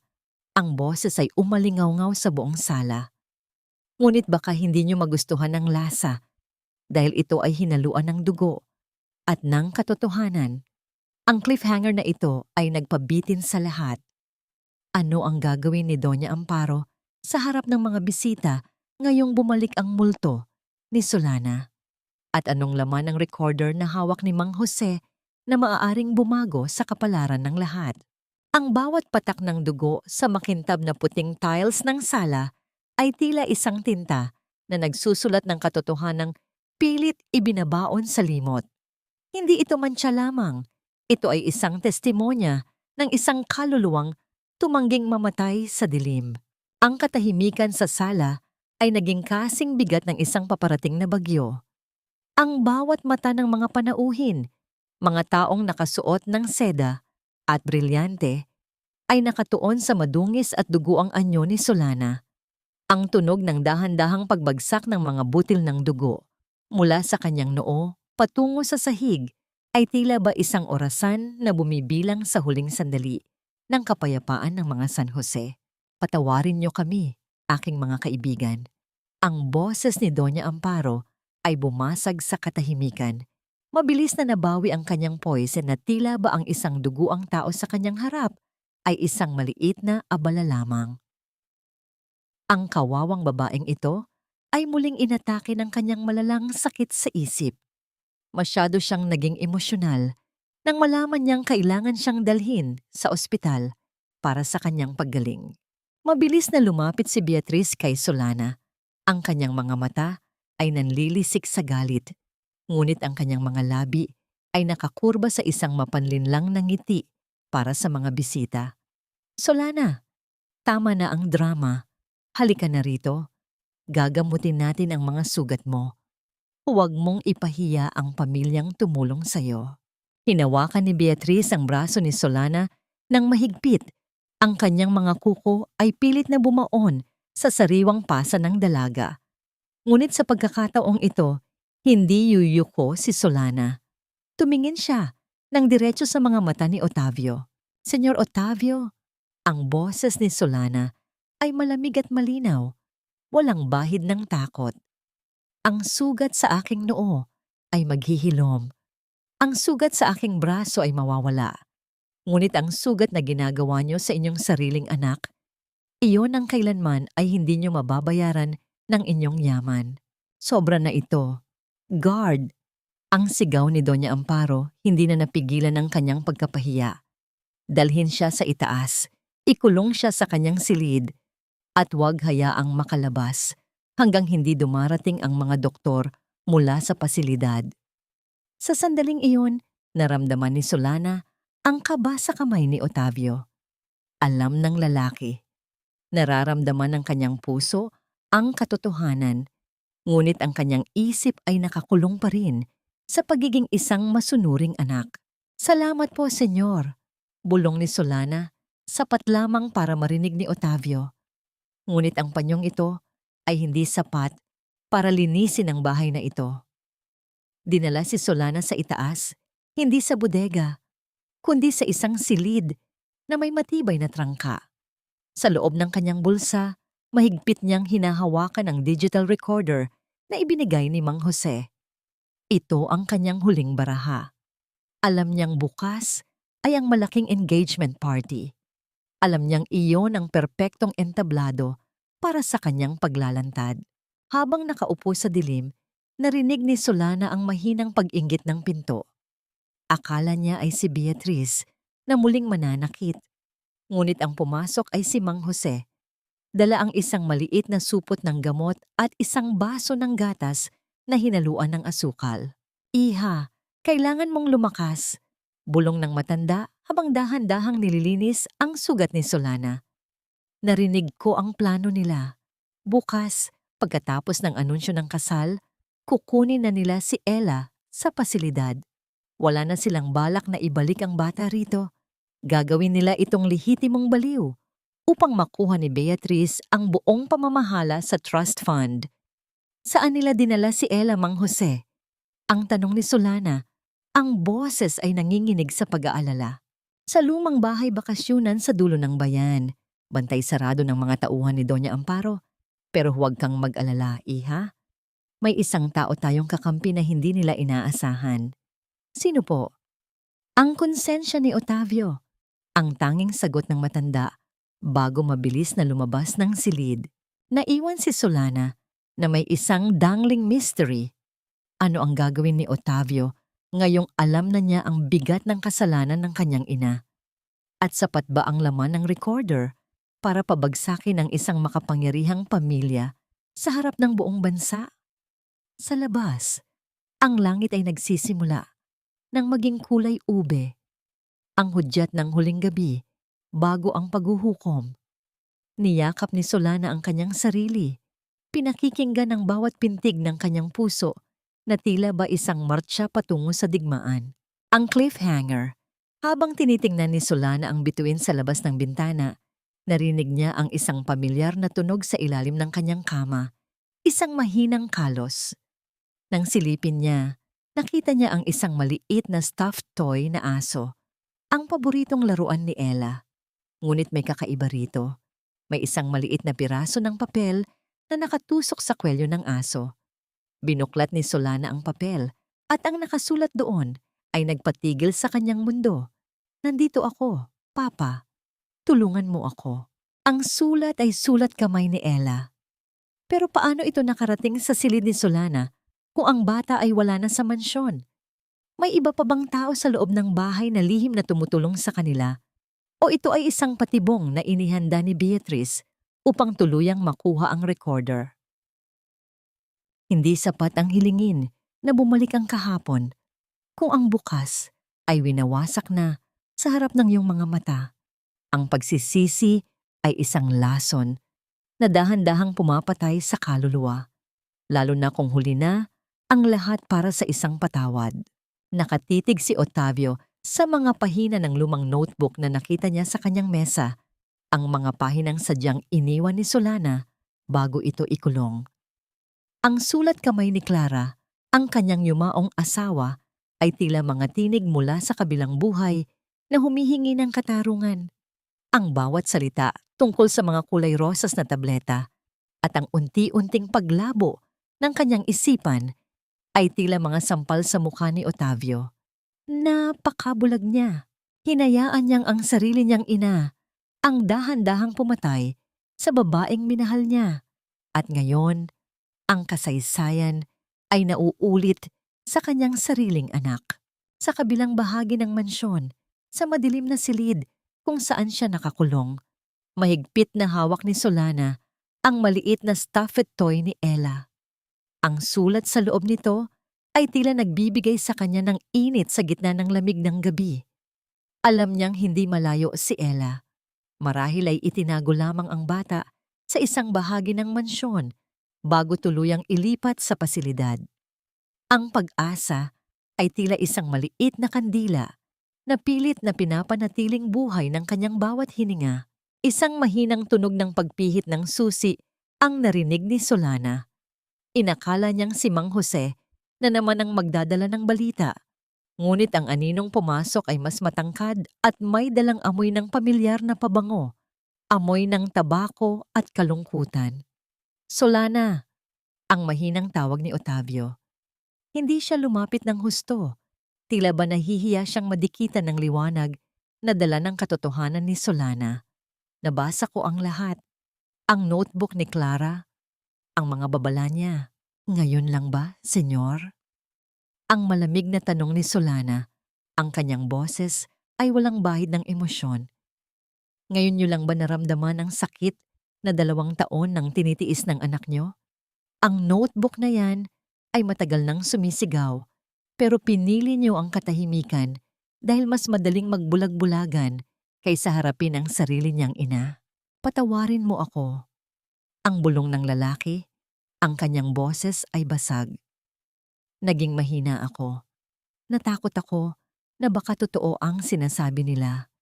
Na baka mawala rin ang katinoan ko, katulad ng sinabi nila tungkol kay Clara. Pero hindi ko nahahayaang mangyari iyon kay Ella. Kahit anong mangyari, ililigtas natin siya. Hindi sapat ang patawad, Senyor Otavio. Ang tugon ni Solana habang itinatayo ang lalaki. Ang kailangan ni Ella ay isang ama, hindi isang taong humihingi ng tawad sa dilim. Bukas, sa harap ng lahat, kailangan niyo ring pumili ang dangal ng inyong pamilya o ang buhay ng inyong anak. Umalis si Otavio na may dalang determinasyong ngayon lang nakita ni Solana. Pumunta ang lalaki sa silid ng kanyang ina. Nadatnan niya si Doña Amparo na abala sa pag-aayos ng kanyang mga alahas para sa party bukas. Nay, itigil na natin ito. Ang diretsahang wika ni Otavio. Alam ko na ang tungkol sa mga tabletang rosas. Alam ko ang ginawa niyo kay Clara. Huwag niyo nang gawin ito kay Ella. Tumingin si Doña Amparo sa kanyang anak. Ang kanyang mukha ay hindi nagpakita ng anumang gulat. Sa halip, isang malakas na tawa ang kumawala sa kanyang mga labi. Isang tawang puno ng mapanuyang gaslighting. Otavio, darling, pagod ka lang. Ang kusinerang yun ay nilason na ang isipan mo. Lahat ng ginawa ko ay para sa'yo. Para sa pangalan natin. Sino ba ang nag-alaga sa'yo nang mamatay ang asawa mo? Sino ba ang nagpapatakbo ng kumpanya habang naglulublob ka sa alak? Hindi iyan pag-aalaga, Nay. Iyan ay pagkontrol. Ang sagot ni Otavio. Bukas, sasabihin ko ang totoo. Ipapahinto ko ang engagement at kukunin ko si Ella. Biglang humawak si Doña Amparo sa kanyang dibdib. Ang kanyang mukha ay namutla at dahan-dahan siyang napaupo sa sofa, humihingal ng malalim. Ang tunog ng kanyang mabilis na paghinga ay tila ba isang babala ng isang malalang atake sa puso. Otavio, ang dibdib ko! Ang hirap na sambit ng matanda. Gusto mo ba? Gusto mo ba akong patayin? Pagkatapos ng lahat, ng isinakripisyo ko, mabilis na lumapit si Otavio. Ang kanyang konsensya ay muling nakikipaglaban sa kanyang paninindigan. Nay, tatawag ako ng doktor. Huwag. Manatili ka rito? Ang bulong ni Doña Amparo habang mahigpit na hinahawakan ng kamay ng anak. Huwag mo akong iiwan, lalo na ngayong gabi. Sa kabila ng pag-aalala, napansin ni Otavio ang isang bagay sa gilid ng mesa ng kanyang ina. Isang baso ng tubig na may bahid ng kulay rosas na pulbos. Ngunit bago pa niya ito masuri, muling dumaing ang matanda na nagpilit kay Otavio na manatili sa tabi nito. Samantala, sa labas ng mansyon, narinig ni Solana ang tunog ng isang malaking truck na pumasok sa gate. Mula sa kanyang bintana, nakita niya ang ilang mga lalaking may dalang mga kagamitang medikal. Hindi na sila maghihintay bukas. Ang plano ni Doña Amparo ay ilipat si Ella ngayong gabi habang abala si Otavio sa kanya. Ang cliffhanger. Habang pilit na sinusubukan ni Solana na buksan ang kanyang pinto, narinig niya ang isang pamilyar na tawa mula sa pasilyo. Si Beatrice, bit-bit ang isang tray ng pagkain na may kasamang isang bote ng pampatulog. O Solana, huwag ka nang magmadali. Ang mapanuyang wika ni Beatrice mula sa labas ng pinto. Dahil bago sumikat ang araw, ang tanging matitira sa iyo ay ang amoy ng harina sa iyong mga kamay at ang alaala ng isang batang hindi mo na kailanman muling makikita. Narinig ni Solana ang tunog ng pagkakandado ng pinto mula sa labas gamit ang isang panibagong kadena. Siya ay tuluyan ng natrap habang sa ibaba, narinig niya ang mahinang iyak ni Ella na isinasakay na sa truck. Ang pinakamalakas na sigaw ay hindi ang nagmumula sa lalamunan, kundi ang piping pag-iyak ng isang pusong pinapanood, ang huling pag-asa na unti-unting nilalamon ng dilim.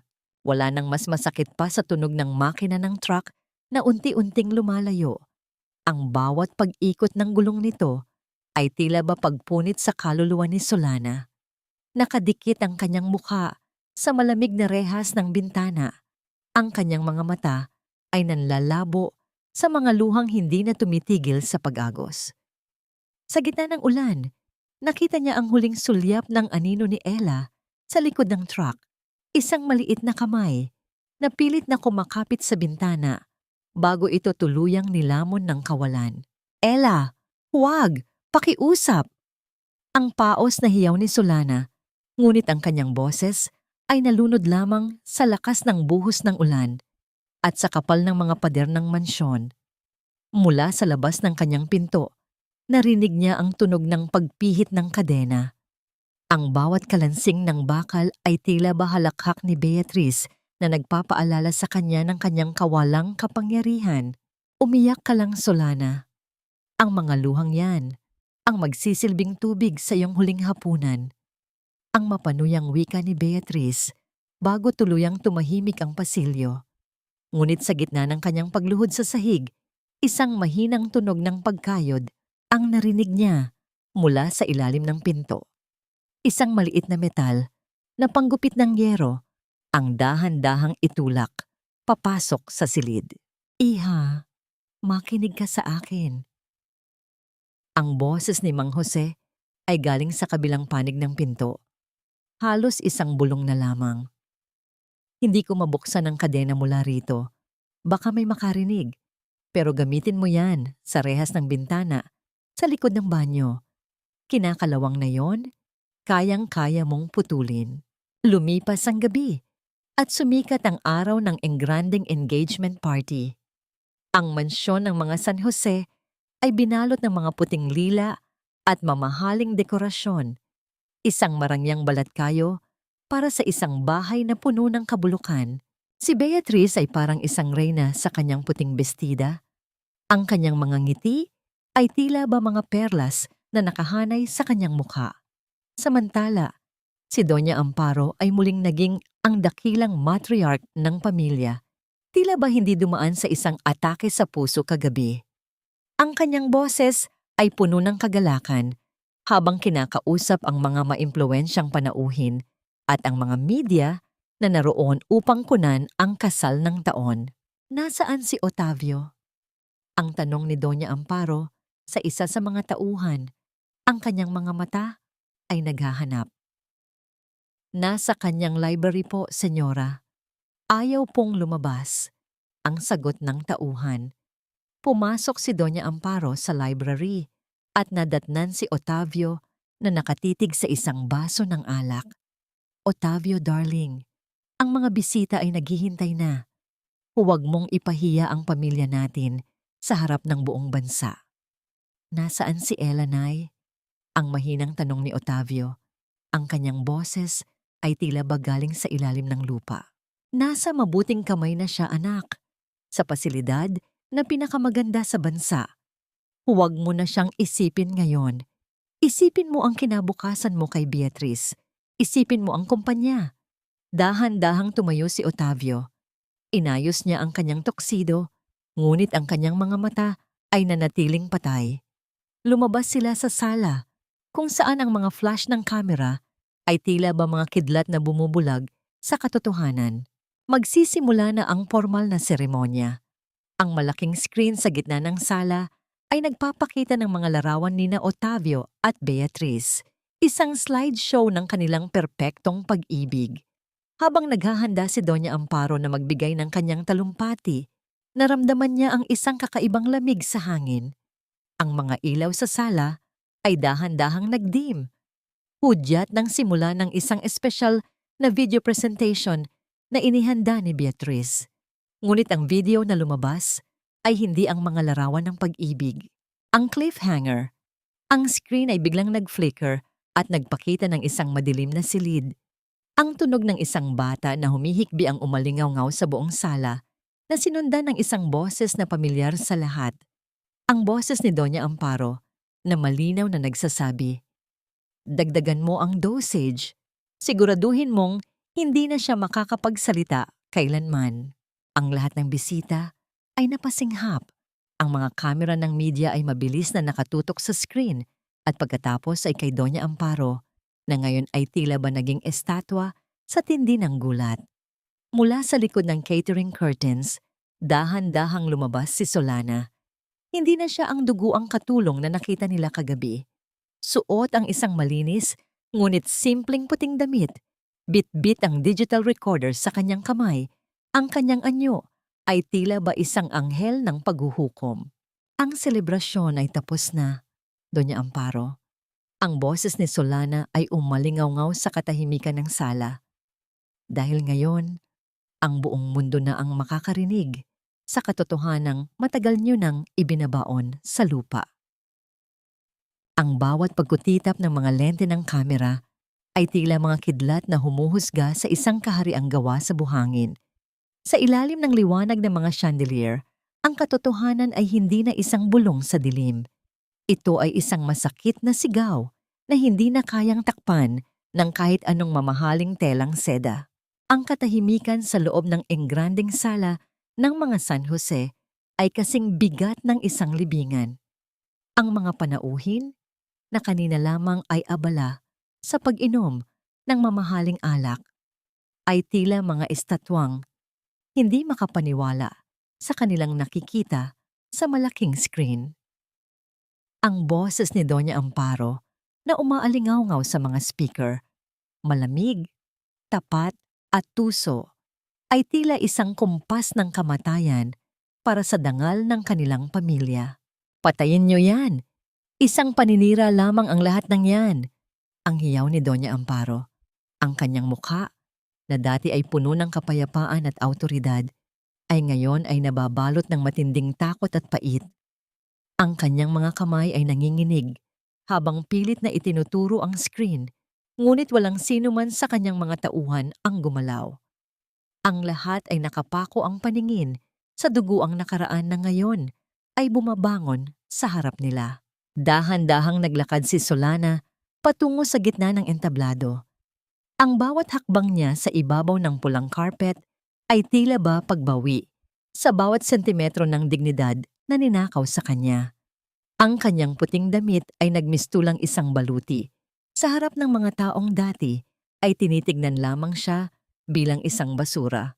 Ang katotohanan ay walang kinikilalang yaman. Doña Amparo, ang boses ni Solana ay kalmado ngunit may dalang talim na tila ba humihiwa sa hangin. Ibinenta niyo ang buhay ng inyong manugang at ngayon, ang sarili niyo namang apo ang iniaalay niyo sa altar ng inyong kasakiman. Akala niyo ba ay mananatiling pipi ang lahat dahil lang sa inyong kapangyarihan? Mabilis na sumugod si Beatrice. Ang kanyang mukha ay pulang-pula sa galit. Ang kanyang mga kuko ay tila handang manakmal. Wala kang ebidensya. Peke ang recording na iyan. Sinisira mo ang buhay namin dahil sa inggit.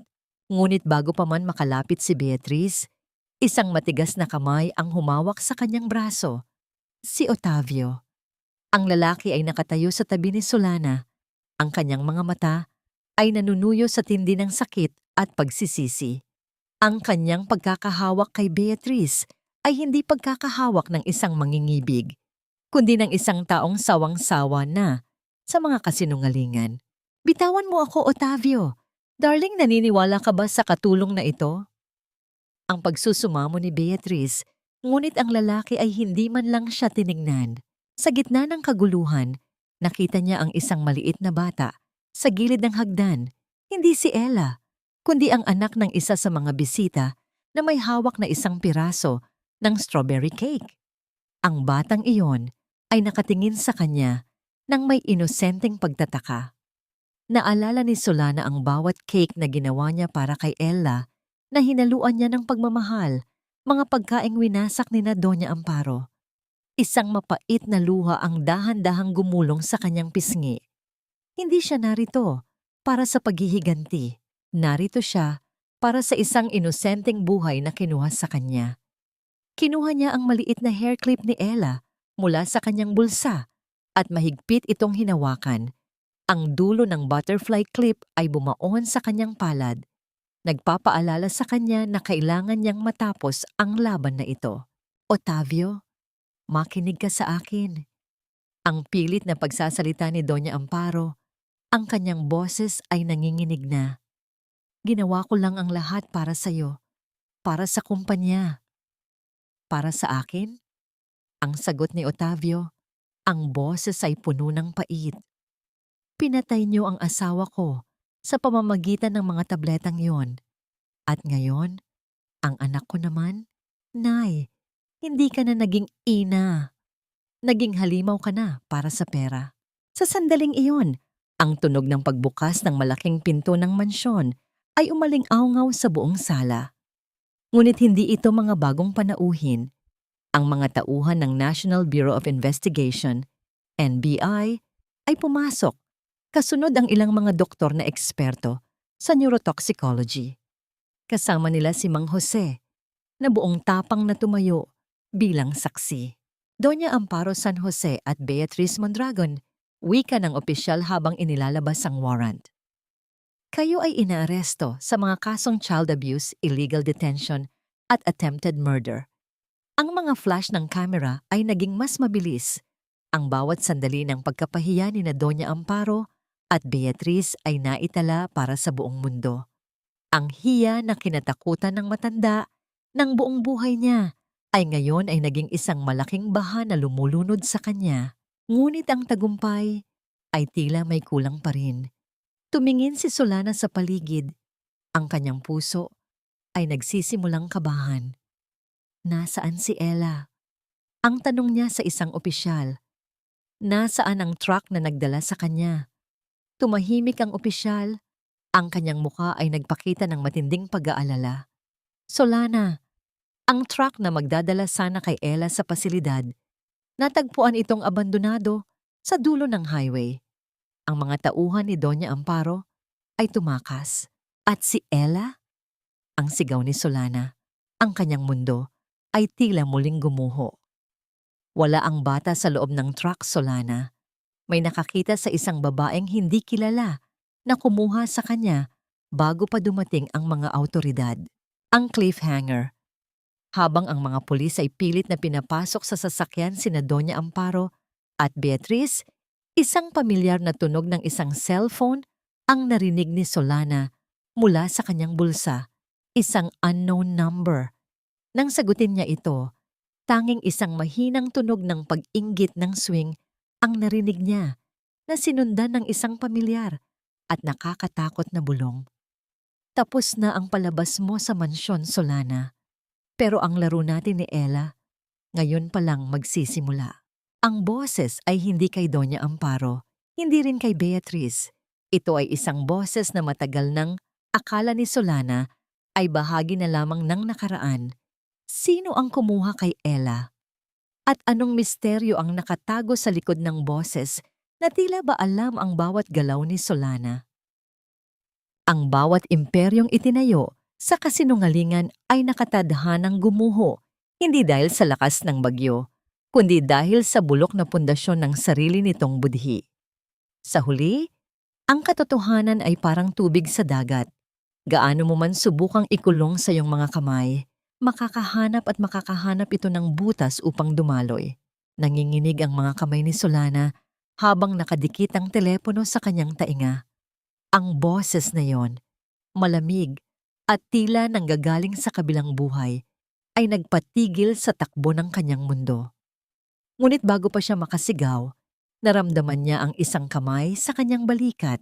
Si Otavio, ang kanyang mga mata ay puno ng determinasyon at pagsisisi. Nasaan siya? Ang tanong ni Otavio.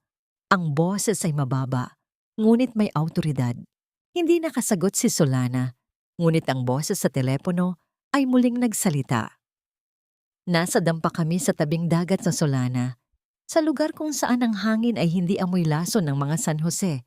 Bilisan niyo, bago pa magbago ang isip ko. Mabilis na hinila ni Otavio si Solana patungo sa kanyang sasakyan, hindi pinapansin ang mga reporters na pilit humaharang sa kanilang daan. Sa likuran nila, ang anino ng mansyon ay tila isang dambuhalang nagluluksa. Nakita ni Solana mula sa bintana ng sasakyan kung paano isinakay si Doña Amparo sa mobile ng pulis. Ang matanda ay sumisigaw pa rin, nanunumpa ng paghihiganti, habang si Beatriz ay nakatungo at pilit na tinatakpan ng kanyang mukha mula sa mga kumikislap na ilaw ng kamera. Ang kanilang hiya ay ganap na. Wala nang natirang kahit isang hibla ng dangal sa kanilang mga pangalan. Habang binabaybay nila ang madilim na daan patungo sa dalampasigan, ang katahimikan sa loob ng sasakyan ay binalot ng mabigat na tensyon.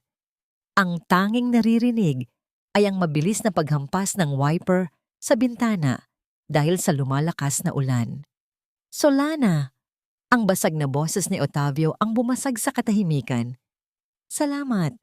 Kung hindi dahil sa tapang mo, baka hanggang ngayon ay nakatitig pa rin ako sa dilim. Huwag po kayong magpasalamat sa akin, senyor. Ang tugon ni Solana, ang kanyang paningin ay nakapako sa kalsada. Ginawa ko ito para kay Ella at para na rin sa aking sarili. Dahil ang utang na loob ay hindi dapat bayaran ng sariling buhay. Nang marating nila ang dampa sa tabing dagat, agad na bumaba si Solana.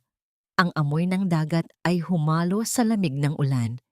Sa loob ng maliit na dampa, nakita niya ang isang pamilyar na bulto. Si Tiadeli, ang matandang tumulong sa kanya sa mga unang araw niya sa Maynila. Nalihim na pala itong nakikipag-ugnayan kay Mang Jose. At sa tabi nito, nakaupo sa isang lumang bangko, ay si Ella. Ang malinaw na wika ni Ella, ang mga luha ni Solana na matagal niyang pinigilan, ay tuluyan ng bumuhos. Lumuhod siya at niyakap ng mahigpit ang bata. Hindi bilang katulong, kundi bilang dalawang kaluluwang naglalakbay sa dilim at sabay na nakatagpo ng liwanag.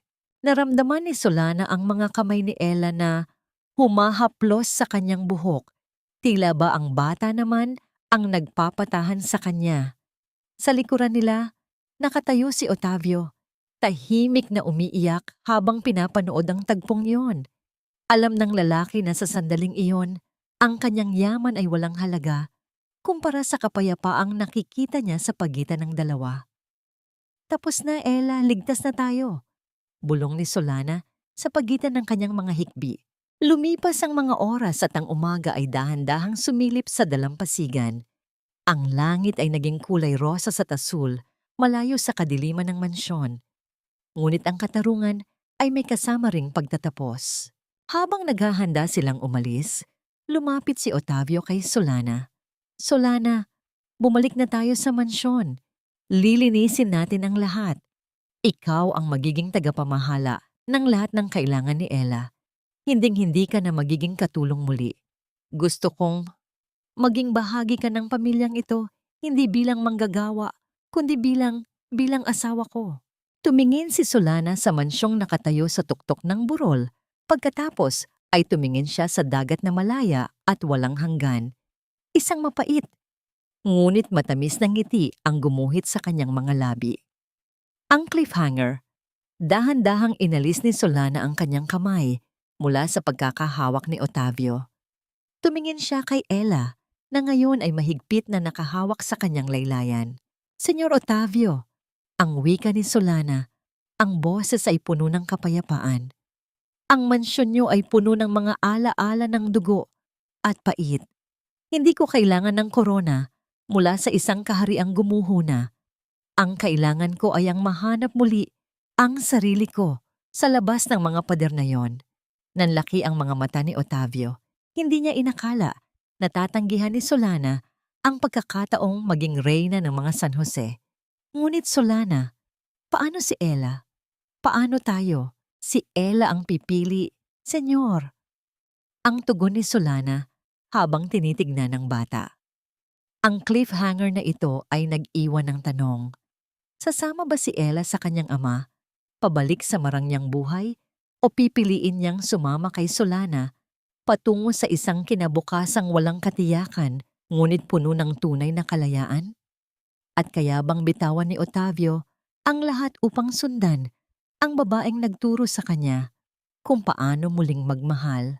Ang tunay na kalayaan ay hindi matatagpuan sa pagtakas mula sa nakaraan, kundi sa pagharap dito ng may dangal habang dahan-dahang binubuo ang isang bukas na hindi na dinidiktahan ng takot. Ang bawat butil ng harina sa hanging ito ay hindi na amoy alikabok ng mansyon, kundi amoy ng bagong pag-asa. 6 na buwan ang mabilis na lumipas mula nang gumuho ang tila gintong kuta ng pamilya San Jose. Ang ingay ng mga kamera at ang masangsang na balita sa telebisyon ay dahan-dahang napalitan ng payapang huni ng mga ibon at ang banayad na hampas ng alon sa pampang ng isang maliit na bayan sa Batangas. Dito, Sa isang maliit na bahay na may pinturang puti at asul, matatagpuan ang isang panaderyang walang malaking karatula, ngunit dinadayo dahil sa bango ng pagmamahal. Ang panaderya ni Sol at Ella. Nakatayo si Solana sa harap ng kanyang malawak na mesa. Ang kanyang mga kamay ay balot ng harina habang dahan-dahang minamasa ang kwarta. Wala na ang kanyang unipormeng pangkatulong. Suot niya ngayon ay isang simpleng duster at apron na may borda ng bulaklak. Ang kanyang mukha ay wala ng bahid ng dugo o luha, kundi isang liwanag na tanging ang tunay na kapayapaan lamang ang makapagbibigay. Sa tabi niya, nakatayo si Ella sa ibabaw ng isang maliit na tuntungan. Ang bata ay abalang-abala sa paglalagay ng asukal sa ibabaw ng mga tinapay. Ang kanyang mga mata ay nagniningning at ang dati ay malamig at walang buhay na anyo ay napalitan ng masiglang kilos. Sol, tignan mo. Marami na. Ang masayang wika ni Ella. Ang boses ay malinaw at puno ng katuwaan. Napangiti si Solana at dahan-dahang hinalikan ang noo ng bata. Napakagaling mo talaga, Ella. Siguradong matutuwa ang mga bata sa labas. Hindi na siya ang makapangyarihang tagapagmana ng mga San Jose. Ang mansyon ay naibenta na upang bayaran ang mga utang at bilang danyo sa mga naging biktima ng kanyang ina. Ngayon, siya ay isang simpleng ama na sinusubukang buuin ang mga piraso ng kanyang sarili. Magandang umaga. Ang mahinang bati ni Otavio. Tumigil siya sa harap ng counter, hindi lumalapit ng husto, bilang tanda ng paggalang sa espasyong binuo ni Solana para sa kanyang sarili. Papa! Ang sigaw ni Ella bago tumakbo patungo sa kanyang ama. Binuhat ni Otavio ang bata at mahigpit itong niyakap. Isang yakap na puno ng pagsisisi at pagmamahal. Tumingin si Otavio kay Solana. Solana, dinala ko ang mga papeles na hinihingi mo. Ang scholarship fund para sa mga batang biktima ng pang-aabuso na ilipat na sa pangalan mo bilang administrator. Salamat, senyor. Ang tugon ni Solana habang pinupunasan ang kanyang mga kamay. Ito ang magsisilbing katarungan para sa mga batang hindi kasing swerte ni Ella. Nagkaroon ng sandali ng katahimikan sa pagitan nilang dalawa. Ang hanging pumasok mula sa bintana ay nagdala ng amoy ng dagat at ng bagong lutong tinapay. Sa sandaling iyon, naramdaman ni Solana na ang utang na loob na tila isang mabigat na tanikala noon ay ganap na ring napigtas. Hindi dahil sa nabayaran na niya ito ng pera, kundi dahil sa nagawa niyang iligtas ang kaluluwa ng pamilyang ito mula sa kanilang sariling kadiliman. Solana, ang panimula ni Otavio, ang kanyang boses ay nanginginig sa emosyon.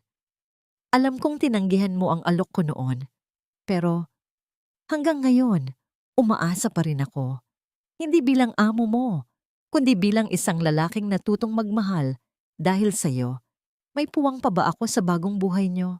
Tumingin si Solana sa labas, sa dalampasigan, kung saan malayang tumatakbo ang ibang mga bata. Pagkatapos ay tumingin siya sa kanyang sariling mga kamay. Ang mga kamay na dati ay pilit na pinagtatrabaho sa dilim.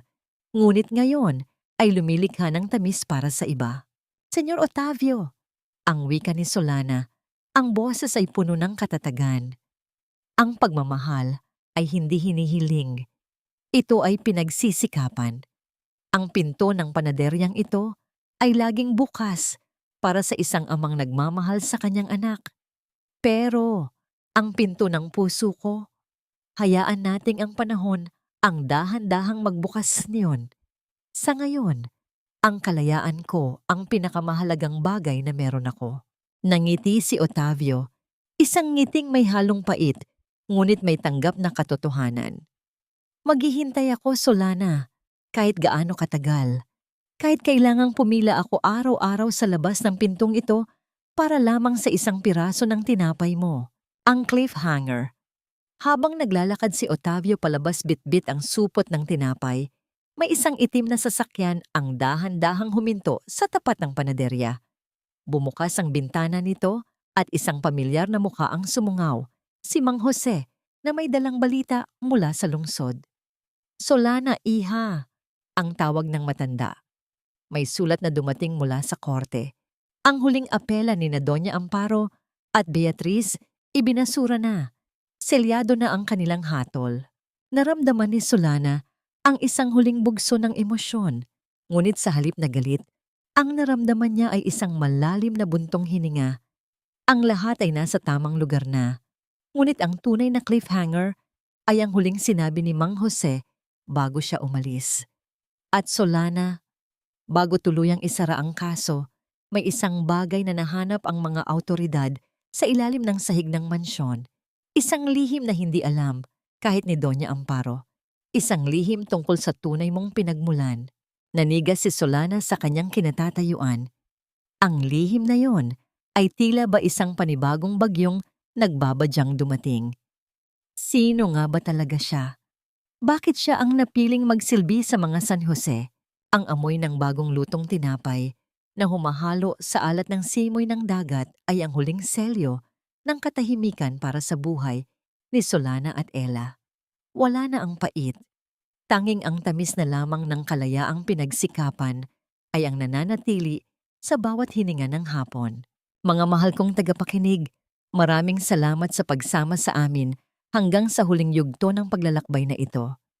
Habang binuo ko ang kwentong ito, hindi ko mapigilang mapaluha, lalo na sa sandaling marahas na tinapaktapakan ni Doña Amparo ang strawberry cake na inilaan ni Solana para kay Ella. Ang bawat piraso ng tinapay sa kwentong ito ay parang ating mga pangarap.